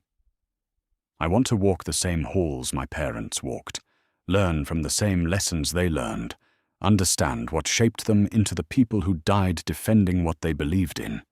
"Harry," Andromeda began, but he held up a hand to stop her. "I'm not saying I want to go blindly or that I'm not afraid of what Dumbledore might do," he continued, "but running away from Hogwarts feels like letting him win. It feels like allowing his manipulation to control my choices, even when I know better." The adults exchanged one of their meaningful glances, and Harry could see them weighing his words against their protective instincts and their understanding of the very real dangers he would face. "What if we could find a way to protect you while you're there?" Ted asked slowly, his expression suggesting he was working through possibilities even as he spoke. "What if we could establish conditions for your attendance that would limit Dumbledore's ability to manipulate or control your experience?" "What kind of conditions?" Harry asked, leaning forward with sudden hope. "Legal ones," Andromeda said, her voice carrying the edge of someone who had spent months gathering evidence and was ready to use it. "Formal guardianship papers that establish our authority over your welfare and education, requirements for regular contact and visits, restrictions on medical treatment or psychological evaluation without our explicit consent." "And oversight," Nymphadora added, her eyes bright with the excitement of someone who had found a solution to an impossible problem. "Independent monitoring of your academic progress and personal welfare. Maybe even a formal arrangement with the Ministry's Child Welfare Office to conduct regular inspections." Ted had moved to his desk and was already pulling out legal texts, his expression focused with the intensity of someone who had found a battle worth fighting. "If we file our formal complaint about the guardianship irregularities before you start school," he said, "we might be able to use the ongoing investigation as leverage to demand extraordinary protections for your welfare. The Ministry won't want to risk additional accusations of child endangerment, especially involving someone as famous as Harry Potter." The possibility that he might be able to attend Hogwarts while still maintaining the protection and support of his chosen family made Harry's heart race with hope. This wasn't about choosing between safety and education. It was about finding a way to have both. "I want to try," he said, looking around at the 3 people who had spent a year fighting for his welfare and his future. "I want to go to Hogwarts, but I want to go with all of you backing me up. I want to go knowing that I have a real home to come back to, people who will fight for me if something goes wrong, and the legal protections to ensure that my education is about learning magic, not about being controlled or manipulated." The smile that spread across Andromeda's face was fierce with pride and determination. "Then that's exactly what we'll arrange. We'll file our complaint. We'll demand formal legal recognition of our guardianship, and we'll ensure that Harry Potter attends Hogwarts as the protected, supported, beloved child he deserves to be." "It won't be easy," Nymphadora warned, though her hair had shifted to a confident shade of deep red. "Challenging Dumbledore's authority, demanding special protections, making it clear that we know about his role in the systematic abuse of war orphans. It's going to make us targets." "Good," Harry said, his voice carrying a note of quiet steel that would have made his parents proud. Maybe it's time someone made Albus Dumbledore face consequences for what he's done. And maybe it's time the magical world learned that Harry Potter isn't going to be anyone's pawn. As the afternoon faded into evening, the family settled into Ted's study to begin planning the most important battle of their lives. The Hogwarts letter sat open on the desk between them, no longer a simple acceptance to magical school, but a declaration of war against the forces that had shaped Harry's early life.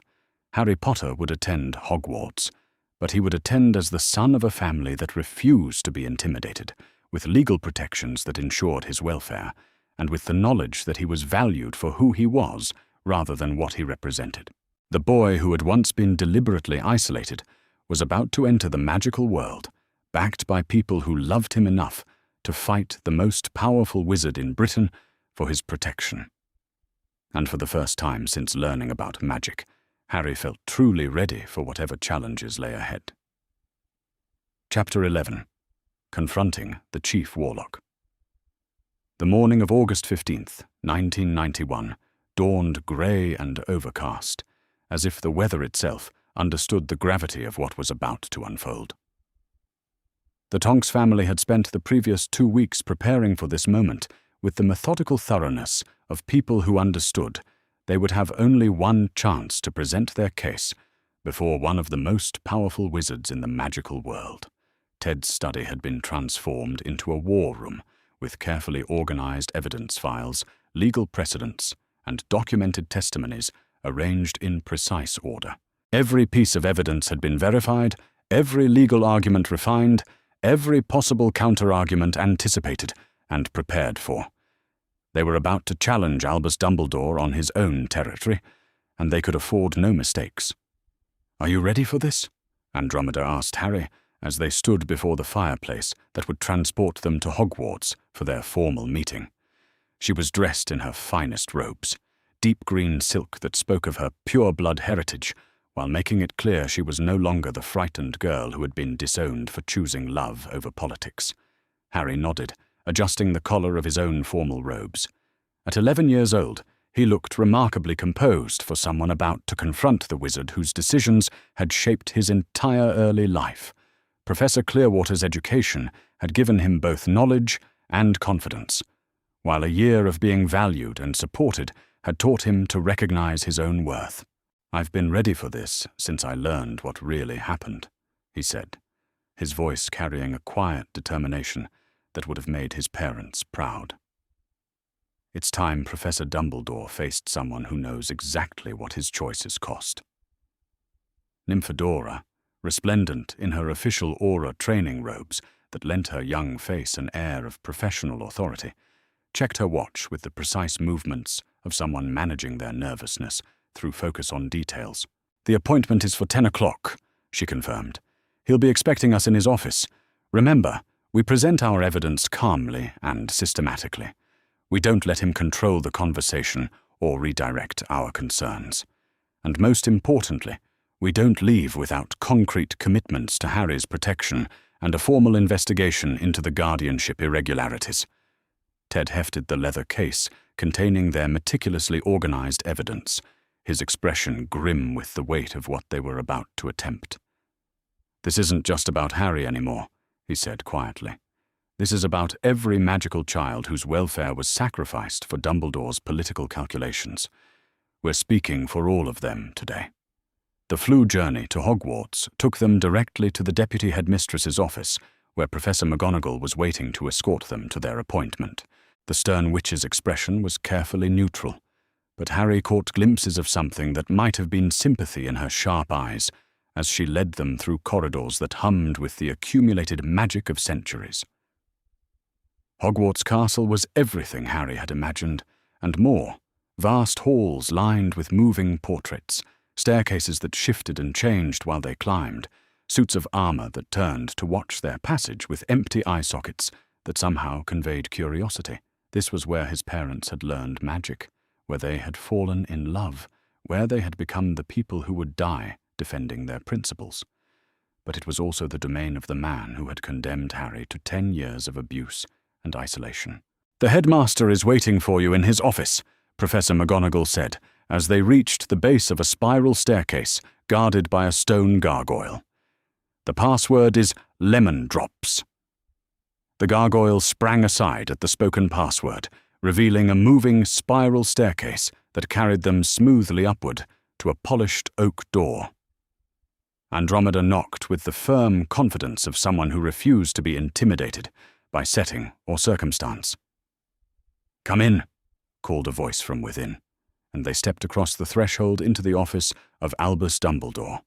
The circular room was a testament to decades of magical accumulation. Books and instruments covered every available surface.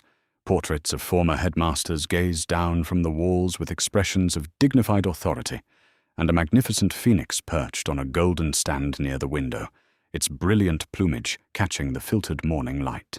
Behind an enormous desk sat Albus Dumbledore himself, exactly as Harry had imagined him from descriptions in his magical history texts. A tall, thin man with silver hair and beard, wearing robes of deep purple starred with silver. His blue eyes, famous for their penetrating wisdom, studied the family with what appeared to be benevolent interest. "Ah, the Tonks family," Dumbledore said, rising from his chair with the fluid grace of someone much younger than his advanced years suggested. "And young Harry Potter, of course. How wonderful to finally meet you, my boy." The casual familiarity in his tone, as if Harry were an expected and welcome guest rather than someone who had been systematically abused under Dumbledore's authority, made Harry's jaw clench with suppressed anger. "Professor Dumbledore," Andromeda said, her voice carrying the crisp formality of someone conducting official business. "Thank you for agreeing to meet with us. We have serious concerns about Harry's placement and welfare that require immediate attention." "Indeed," Dumbledore replied, settling back into his chair and steepling his fingers in a gesture that seemed designed to convey patient wisdom. "I understand you have questions about the arrangements made for Harry's safety following his parents' tragic deaths. I'm happy to address any concerns you may have." The subtle condescension in his tone, the suggestion that their concerns were merely misunderstandings that could be easily clarified, set the confrontational tone for everything that followed. Ted opened his leather case and withdrew the first set of documents with the methodical precision of someone who had spent decades navigating complex legal systems. "Professor Dumbledore, we have documented evidence that Harry's placement with the Dursley family violated multiple provisions of both magical and Muggle child welfare law."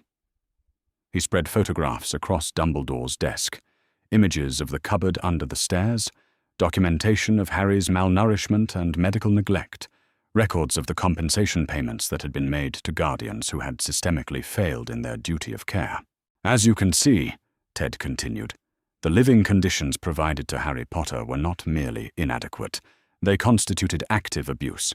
Confinement in a space unsuitable for human habitation, deliberate starvation, systematic psychological torture, designed to suppress his magical development.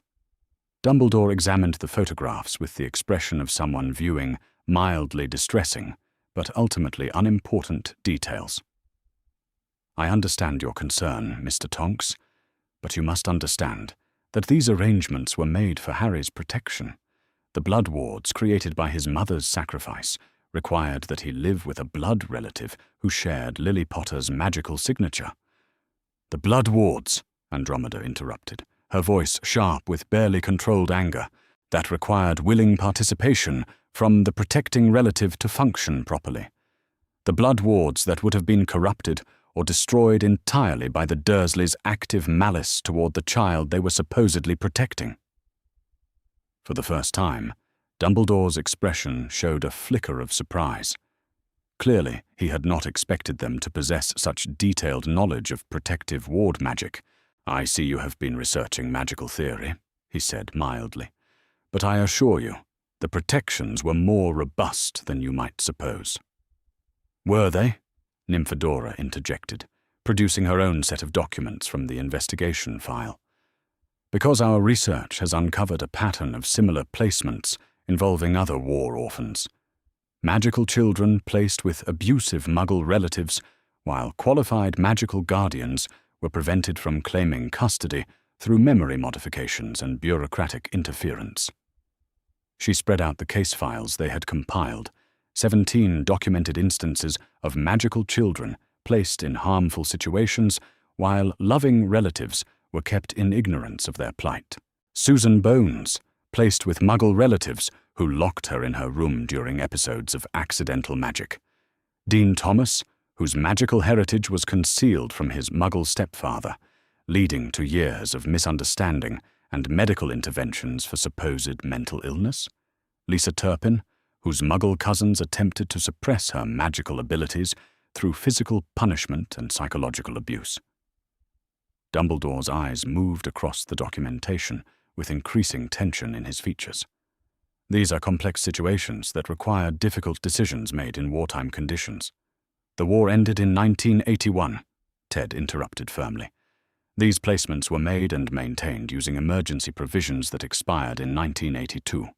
You continued to exercise wartime authority over children's welfare for nearly a decade beyond your legal authorization. And during that decade, Andromeda added, qualified magical guardians who attempted to inquire about these children's welfare were blocked by bureaucratic barriers, memory modifications, and in some cases, direct threats to their own safety. The evidence they presented was overwhelming in its scope and damning in its implications.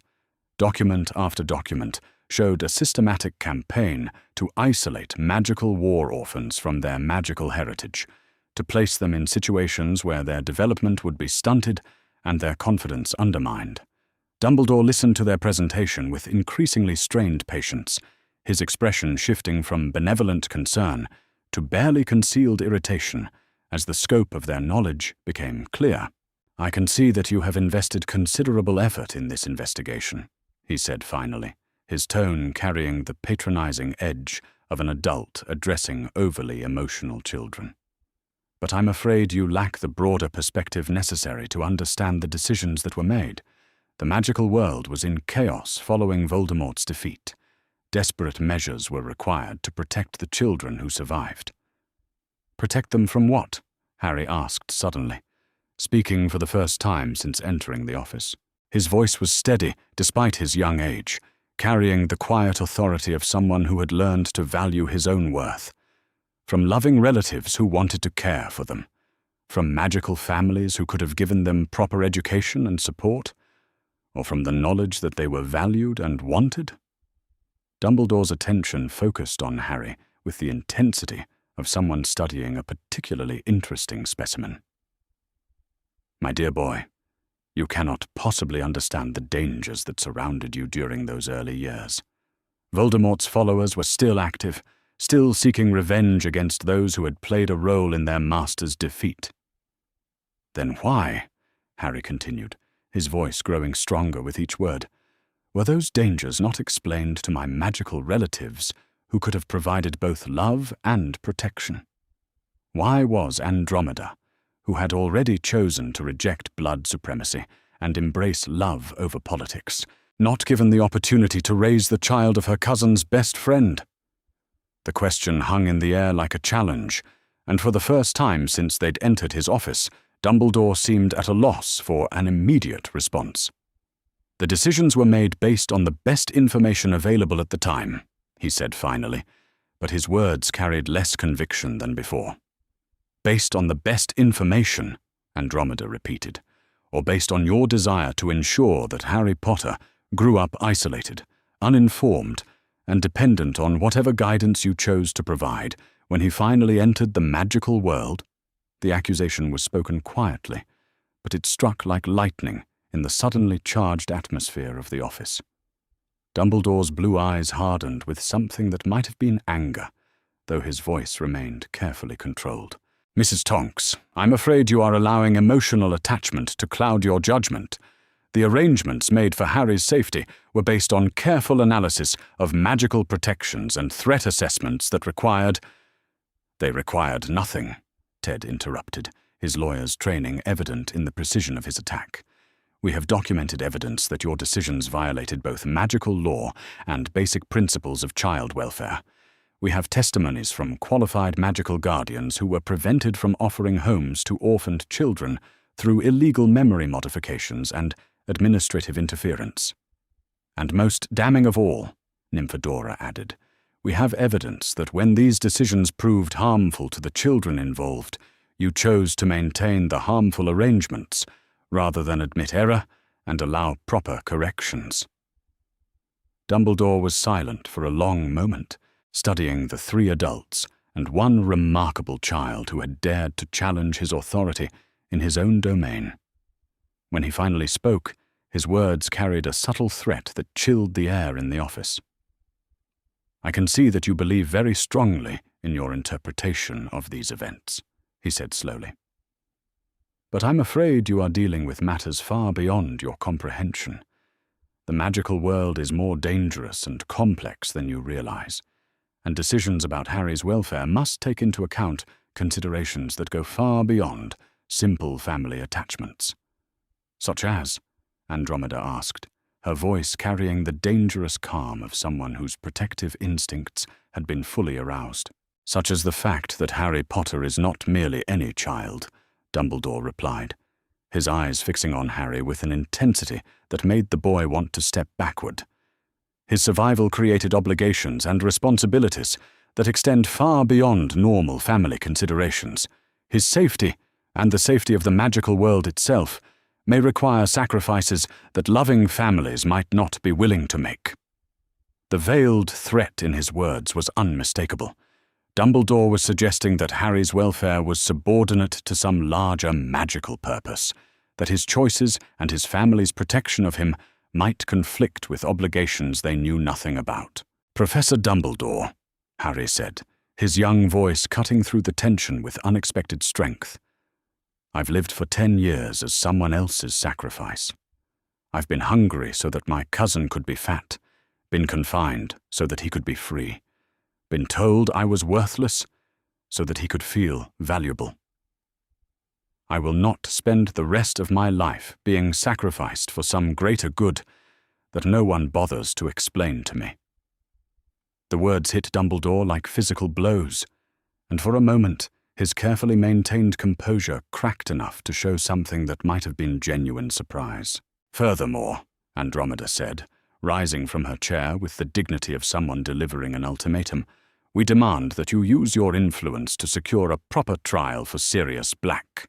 Our investigation has revealed substantial evidence that he was imprisoned without due process, and that his continued incarceration serves no purpose beyond maintaining the false narrative that justified Harry's abusive placement." "Sirius Black," Dumbledore said carefully, "is a dangerous criminal who betrayed his closest friends to Voldemort. His trial never happened," Ted interrupted. "We have documentation from the Ministry's own records showing that Sirius Black was sent to Azkaban without formal charges, without legal representation, and without the trial that is guaranteed to every magical citizen under the Charter of Magical Rights." The evidence against him was overwhelming. "What evidence?" Nymphadora demanded. "The word of witnesses who were never formally questioned. The assumption that he must have been the secret keeper because he was found at the scene. The convenient disappearance of Peter Pettigrew, whose body was never recovered and whose death was never properly investigated." The systematic destruction of their assumptions about Sirius's guilt clearly shook Dumbledore more than their accusations about Harry's placement had.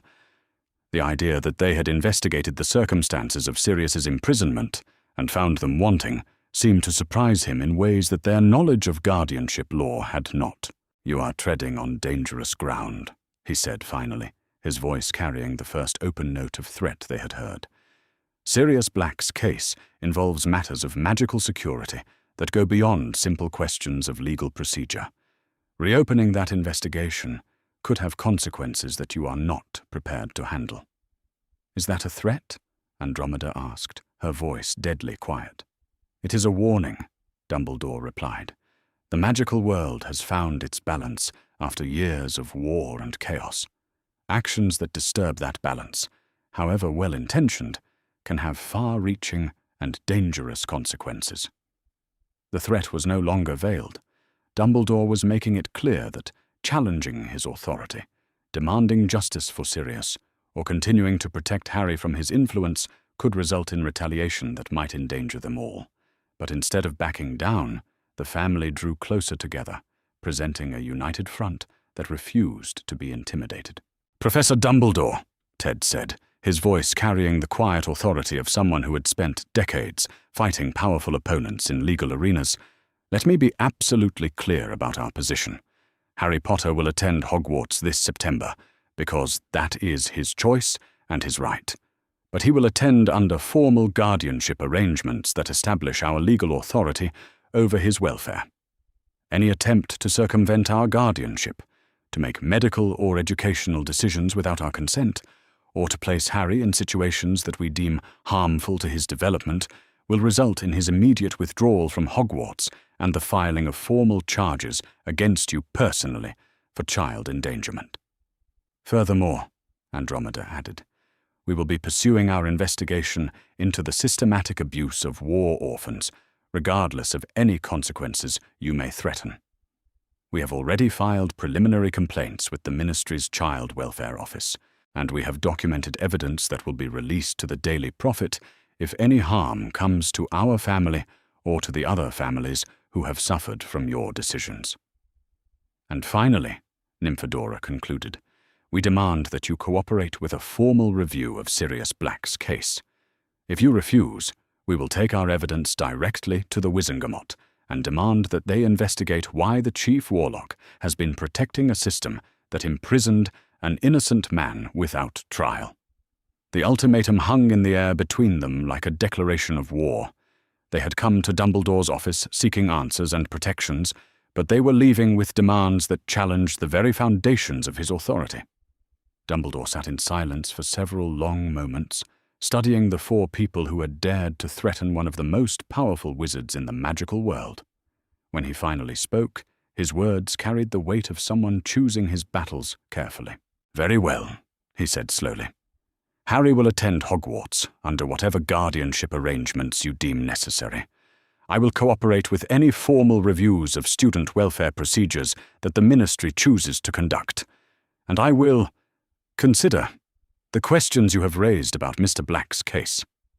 The concessions were grudging and incomplete, but they represented more than the family had dared hope for when they first planned this confrontation." "Thank you," Harry said, his voice carrying a note of satisfaction that came from finally being heard by the man whose decisions had shaped his early life. "I look forward to attending your school, Professor. I think it will be very educational." As they prepared to leave Dumbledore's office, Harry turned back for one final exchange with the man who had controlled his fate for so long.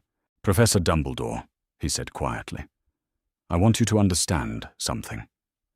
I'm not the same boy you placed with the Dursleys 10 years ago. I'm not isolated, uninformed, or dependent on your guidance for my sense of worth. I know who I am, I know what I'm capable of, and I know that I'm loved and valued by people who will fight for my welfare. I'm coming to your school because I choose to, not because I have no alternatives. And if you try to manipulate or control my experience here, you'll discover that the boy who lived has learned a great deal about fighting back." The warning delivered, Harry walked out of the office with his family, leaving behind a very thoughtful Albus Dumbledore, who was beginning to understand that his plans for Harry Potter might not unfold quite as easily as he had anticipated.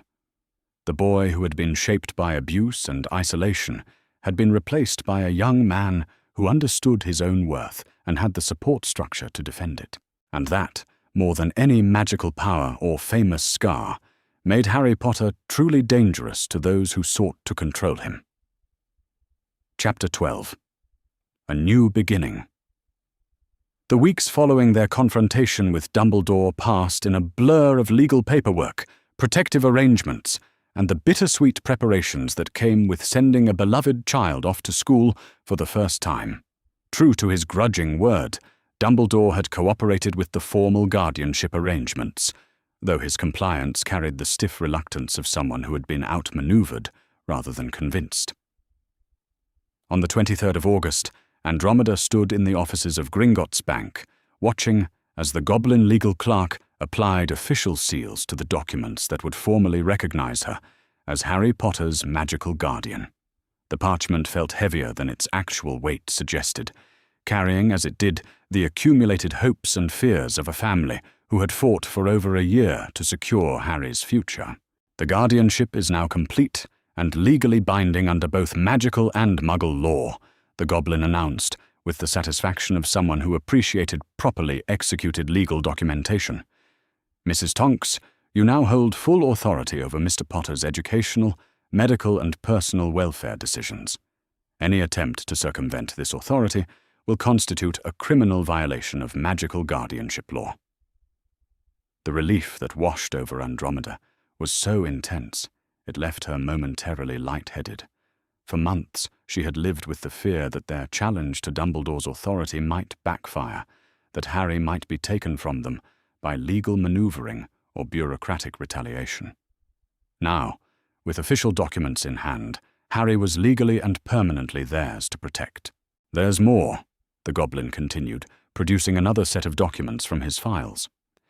"In light of the circumstances surrounding Mr. Potter's previous placement, the Ministry has agreed to implement additional protective measures for his time at Hogwarts. The arrangements that had been negotiated were comprehensive in their scope and revolutionary in their implications. Harry would attend Hogwarts, but under conditions that ensured his welfare remained under family oversight rather than institutional control. Monthly visits from his guardians would be permitted and could not be restricted by school policy. Any medical treatment beyond basic first aid would require written consent from Andromeda. Educational decisions that affected Harry's long-term development, such as career counseling or advanced course selection, would be made jointly between his guardians and the school administration. Most importantly, Harry had been granted the right to leave Hogwarts and return home at any time he deemed it necessary, with no requirement to provide justification to school authorities. "It's more protection than any Hogwarts student has ever had," Ted observed, as they reviewed the completed documentation. "Dumbledore must be furious at having his authority so comprehensively curtailed." "Good," Harry said with quiet satisfaction. "Maybe it will make him think twice before manipulating other students' lives for what he considers the greater good." The final shopping trip to Diagon Alley carried a different emotional weight than their first magical expedition over a year ago. Then, Harry had been a frightened child discovering a world he'd been denied. Now, he was a confident young wizard preparing to enter that world on his own terms, backed by family who would ensure his choices remained his own. "Right then," Nymphadora announced, as they stood before the leaky cauldron on a sunny morning in late August. "One final supply run to make sure you have everything you need for your first term." The transformation in Harry over the past year was evident to anyone who had known him before. He walked through Diagon Alley with the easy confidence of someone who belonged there, greeting shop owners who remembered him fondly, and answering questions from other students with the social grace that came from being raised in a loving family. At Flourish and Blots, he selected his required textbooks with the enthusiasm of someone who genuinely looked forward to learning. At the apothecary, he discussed potion ingredients with Professor Clearwater's systematic approach to magical theory. At Aelop's Owl Emporium, he spent nearly an hour choosing a beautiful snowy owl that seemed to recognize a kindred spirit when she saw one. "What will you name her?" Andromeda asked, as the owl perched contentedly on Harry's shoulder. "Hedwig," Harry said without hesitation. "I read about Saint Hedwig in one of the magical history books. She was a medieval queen who used her power to protect the vulnerable and fight for justice. It seems appropriate."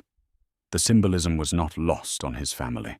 Harry had chosen a name that reflected his growing understanding of his own potential role in fighting for justice and protecting those who needed protection. Their final stop was Ollivander's, where Harry wanted to purchase a proper wand holster and maintenance kit for the holly and phoenix feather wand that had chosen him over a year ago.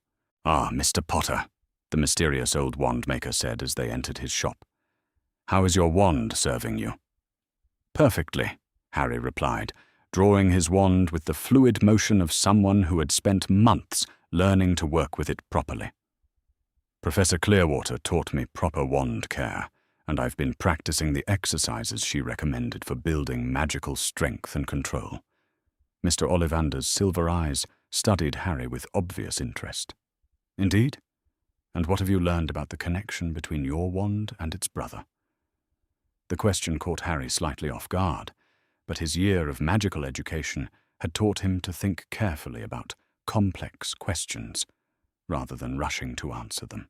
"I've learned that connection doesn't determine destiny," he said finally.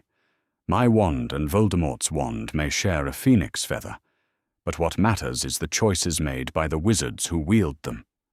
I choose to use magic to protect people and fight for justice, just like my parents did." The smile that spread across Ollivander's ancient face suggested that Harry had given exactly the right answer. As August drew to a close, the Tonks household settled into the strange melancholy that comes with anticipating a significant separation. Harry would be leaving for Hogwarts in just a few days, and while everyone was excited about this next phase of his magical education, the prospect of being apart for months at a time cast a shadow over their preparations. "I've never been away from home for more than a few days," Harry confided to Andromeda one evening as they sat in the garden, watching the last light of summer fade into dusk. "What if I get homesick? What if I don't make friends?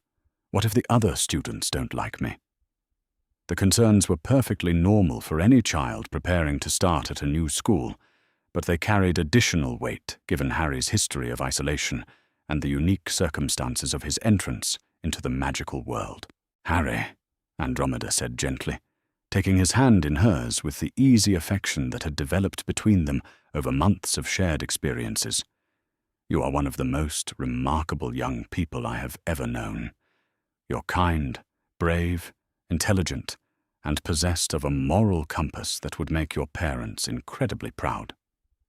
But more than that," she continued, "you're going to Hogwarts as yourself. Not as some projection of other people's expectations, not as an isolated child desperate for acceptance, but as a confident young wizard who knows his own worth and has the support of people who love him unconditionally. The other students will see that confidence and respond to it. You'll make friends because you know how to be a friend. And if you ever feel overwhelmed or uncertain, you can write to us immediately, or even come home for a weekend if that's what you need. The promise of unconditional support, the knowledge that home would always be available to him, provided exactly the security Harry needed to feel brave about taking this next step. On the evening before Harry's departure for Hogwarts, the family gathered for a quiet dinner that felt both celebratory and melancholy. Ted had prepared all of Harry's favorite foods, while Andromeda had spent the afternoon making sure his trunk was properly packed with everything he might need during his first term.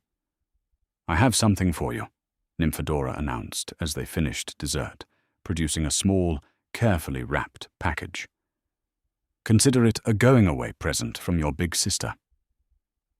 Inside the package was a two-way mirror, its surface polished to a perfect shine that reflected Harry's surprised face back at him.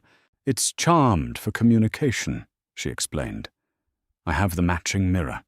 If you ever need to talk to someone from home, if you're homesick or worried or just want to share something exciting that happened during your day, just say my name into the mirror and I'll be able to see and hear you." The gift represented more than just magical convenience. It was a tangible connection to home that would allow Harry to maintain contact with his family, even when separated by distance and school regulations. "Thank you," Harry said, his voice thick with emotion, as he realized how much thought and care had gone into ensuring he would never feel truly alone at school. Ted's contribution to Harry's send-off was characteristically practical, but no less meaningful. "I wanted you to know," he said, producing a thick folder of documents, "that the legal work we began with your case is continuing. We're representing 12 families now who are seeking justice for the improper placement of their children, and the ministry has agreed to conduct a full review of guardianship procedures dating back to 1981. Your courage in speaking up about your own experiences has given other families the strength to come forward with theirs. The work you've done to secure your own protection is helping to protect other children who might otherwise have suffered as you did." The knowledge that his painful experiences were being transformed into protection for other vulnerable children gave Harry a sense of purpose that extended far beyond his own welfare. He was part of something larger than himself, a movement toward justice that honored his parents' memory while securing a better future for magical children. September 1st dawned bright and crisp, with the kind of perfect autumn weather that seemed designed specifically for new beginnings. Harry woke early, his stomach fluttering with nervous excitement as he contemplated the day that would mark his official entry into the magical world as a student. The journey to King's Cross Station was subdued, each family member lost in their own thoughts about this milestone moment. Harry sat quietly in the back seat of Ted's car, watching familiar London landmarks pass by the window, while Hedwig dozed peacefully in her cage beside him. Platform 9 3/4 was exactly as magical as Harry had imagined, a hidden world existing parallel to the mundane reality of the ordinary train station, filled with families saying goodbye to children who were embarking on the adventure of magical education. The Hogwarts Express stood gleaming red in the morning sunlight, its brass fittings polished to a mirror shine, and its windows reflecting the excited faces of students preparing to board. Steam rose from the engine in lazy white clouds, and the whole scene carried an air of anticipation and barely contained magic. "Well then," Ted said, as they stood on the platform with Harry's trunk and Hedwig's cage, "this is it. Your first day as a Hogwarts student." The goodbye was both easier and harder than Harry had expected. Easier because he knew with absolute certainty that his family would be there for him whenever he needed them. Harder because saying goodbye to the people who had saved him felt like leaving a piece of his heart behind. "Remember," Andromeda said as she hugged him tightly, "you are loved, you are valued, and you have a home that will be waiting for you whenever you want to return to it. Nothing that happens at school, no matter how wonderful or challenging, will ever change that. And remember," Nymphadora added, her own eyes bright with unshed tears, "that you're going to Hogwarts as Harry Tonks Potter, beloved son and brother, not as some mythical boy who lived. The people who matter will see you for who you really are." "Make us proud," Ted said simply, his hand warm and steady on Harry's shoulder. "Not by being perfect or trying to live up to other people's expectations, but by being yourself and standing up for what you believe in." As the Hogwarts Express began to move, carrying Harry away from the platform and toward his new adventure, he pressed his face to the window and waved until his family disappeared from sight. But instead of the crushing loneliness he had expected, he felt only excitement and anticipation for what lay ahead. He was Harry Potter, survivor and son, student and seeker of justice. He was going to Hogwarts, not as an isolated child desperate for acceptance, but as a young wizard who knew his own worth and had the unshakable support of people who loved him. That evening, as the Hogwarts Express carried him toward his new school and his new life, Harry sat in his compartment and wrote a letter that he had been planning for months. Dear Sirius, you don't know me, but my name is Harry Potter, and I am James Potter's son, your godson. I know that you are in Azkaban, and I know that you have been there for 10 years, and I want you to know that I have never stopped believing in your innocence. I was not raised by the Dursleys as everyone believes. A year ago, I was rescued from that house by the Tonks family, Andromeda Tonks, who is your cousin and who never believed you were guilty of betraying my parents. I have been loved and protected by people who refuse to accept the injustices that were done to both of us. I want you to know that I am safe, that I am loved, and that I know the truth about what kind of man you are. My parents chose you to be my godfather because they trusted you with the most precious thing in their lives, their son. That trust was not misplaced. I am starting my first year at Hogwarts tomorrow, following in the footsteps of the parents I never got to know. I will learn magic in the same halls where they learned it, and I will try to become the kind of person who honors their memory and the sacrifices they made.